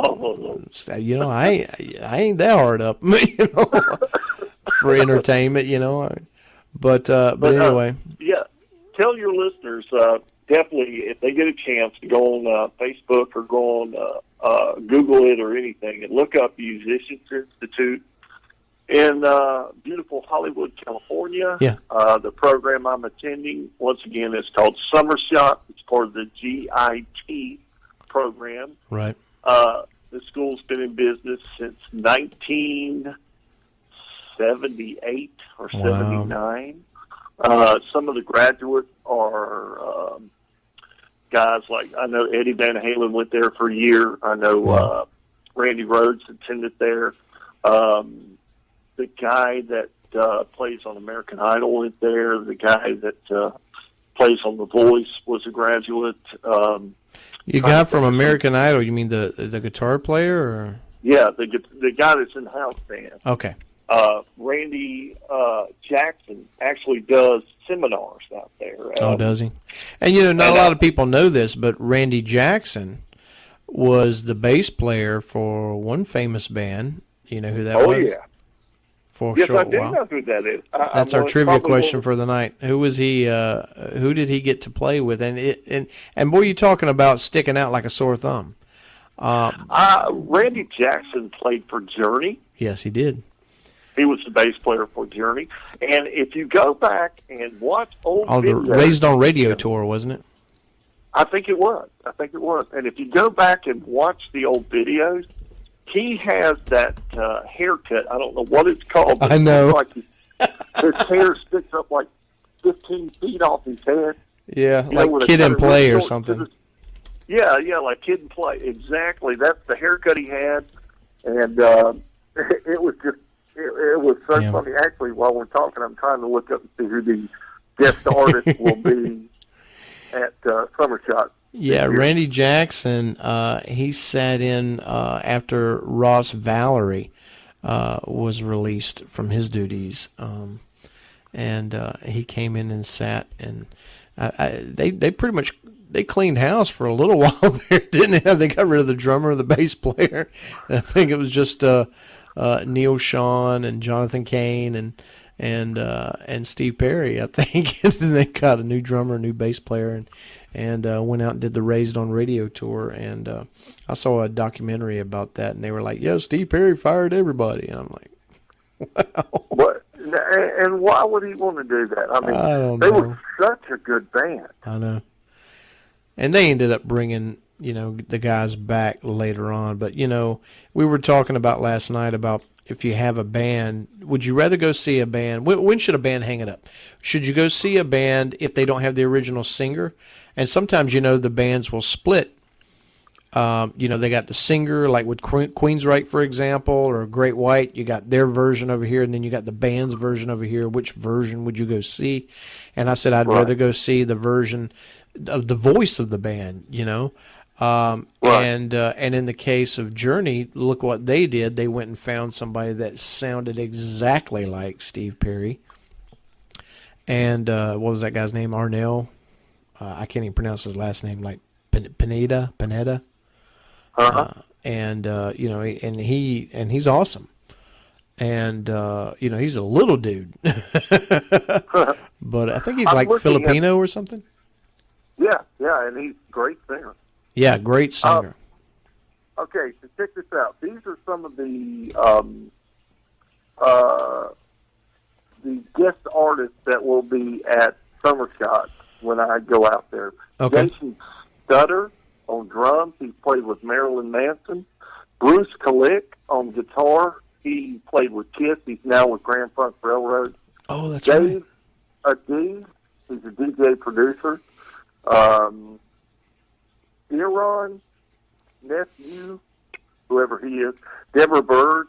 She's on The Voice and American Idol. Okay. Kevin Groot, guitar program. He plays with Escape the Fate. Mm-hmm. And this one guy credits with Michael Jackson, Carmen Rizzo. Let's see who else it's going to be on there. Of course, I said Bruce. Nicola Benfield. Is it Nikolai or Nicola? Nicola.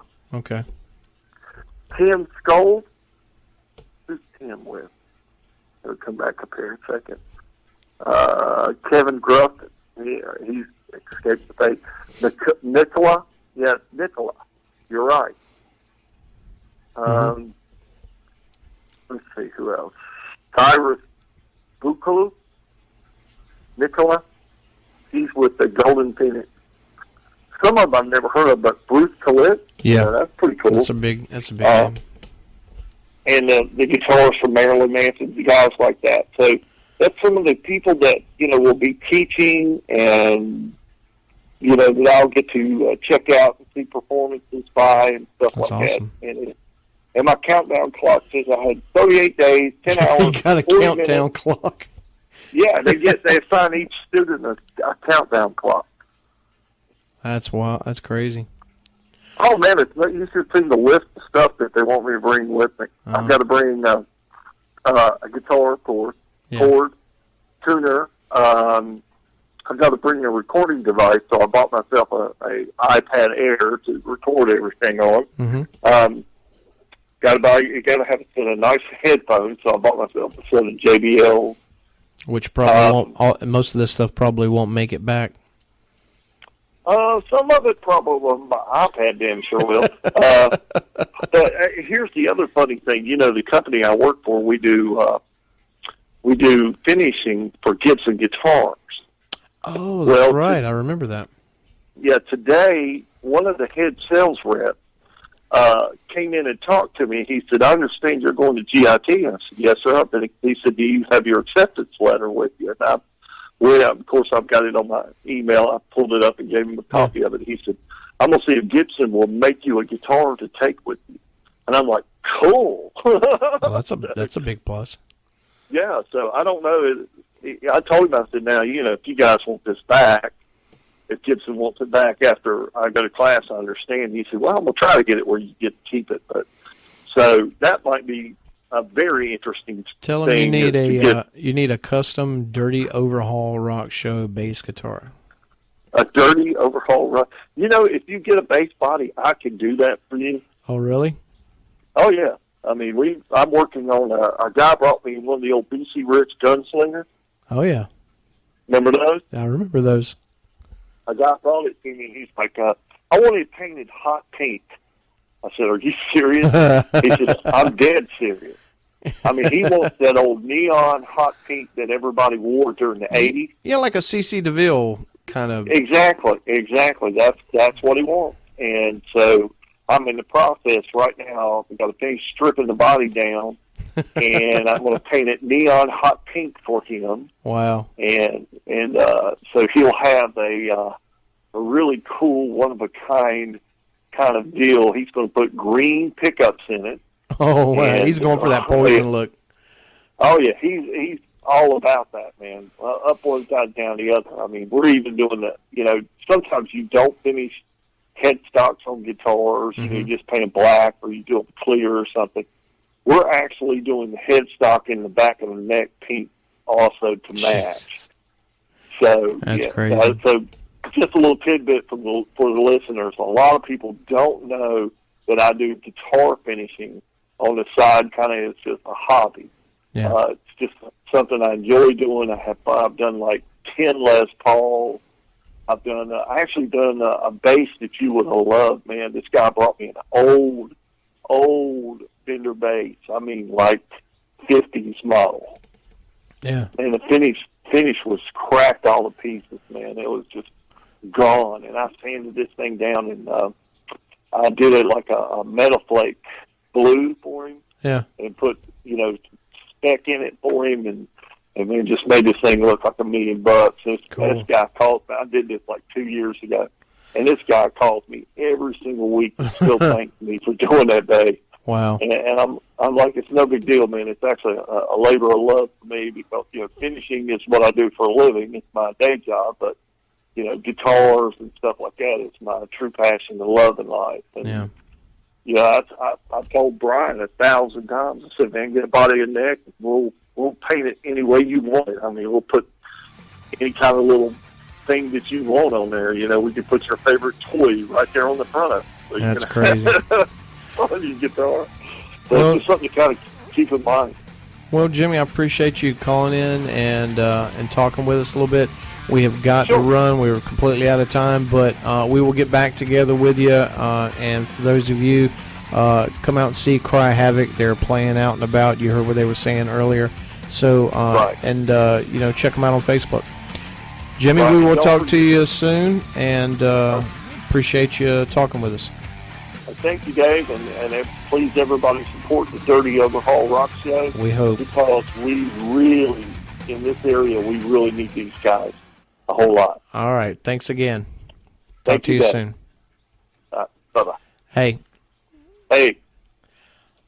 Let me close this. Was that long enough? No, that was fine. Hey, let me get you to do a little promo for us, if you don't mind. Sure. And then what I'll do is I'll use that and say, hey, this is, Jimmy Nolen, or, whatever you want to say. This is Jimmy Nolen from Cry Havoc. And, when we're not playing, ain't got shit else to do, we listen to the Dirty Overhaul Rock, whatever it is you want to say. So hang on a second. I'll start the music, and then, whenever you feel like kicking in. Hang on just a second. All right.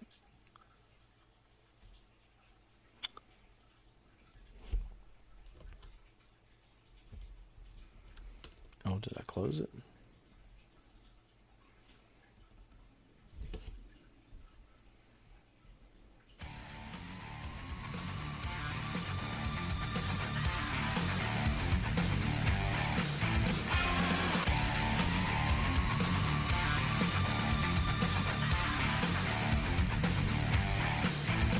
Okay. I got the music queued up, so just let the music go just a little bit, and then whenever you want to come in. Hold on. All right. Get ready. Okay.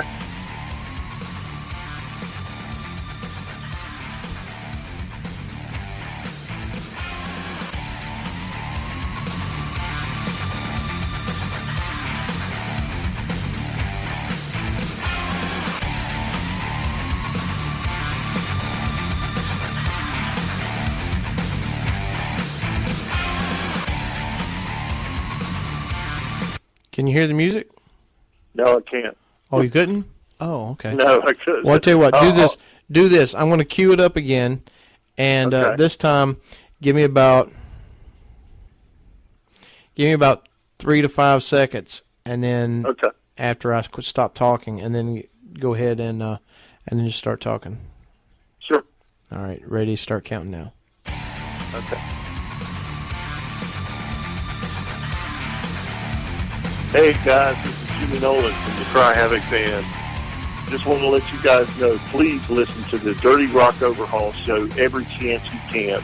Dave and Brian are so damn desperate, it's not funny. They'll do anything for $20, okay?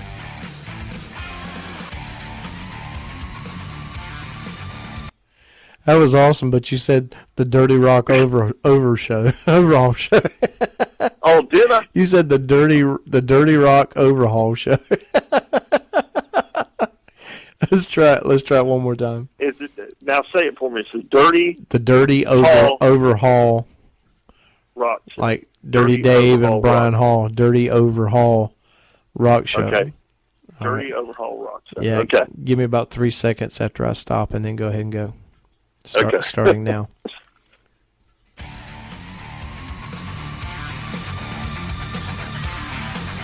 Hi guys, this is Jimmy Nolan from Cry Havoc. Just letting you know, every chance you get, support Dave and Brian and their radio show because they need all the help they can get. They are so desperate, they'll do anything for $20.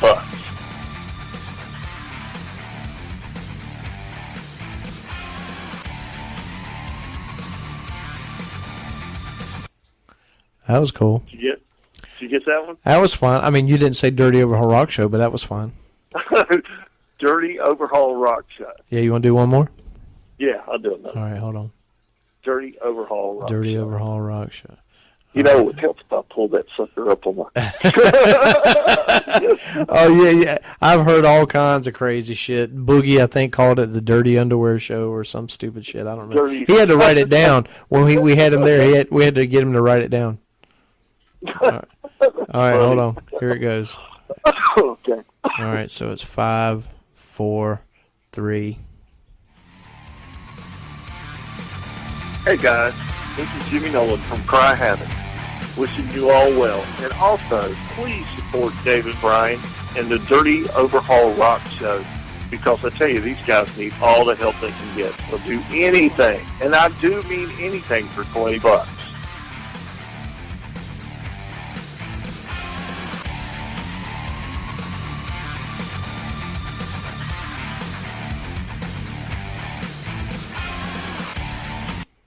I got it. You got it? Yeah, that was a good one. Okay. I tried. What did y'all have on the other night? We did.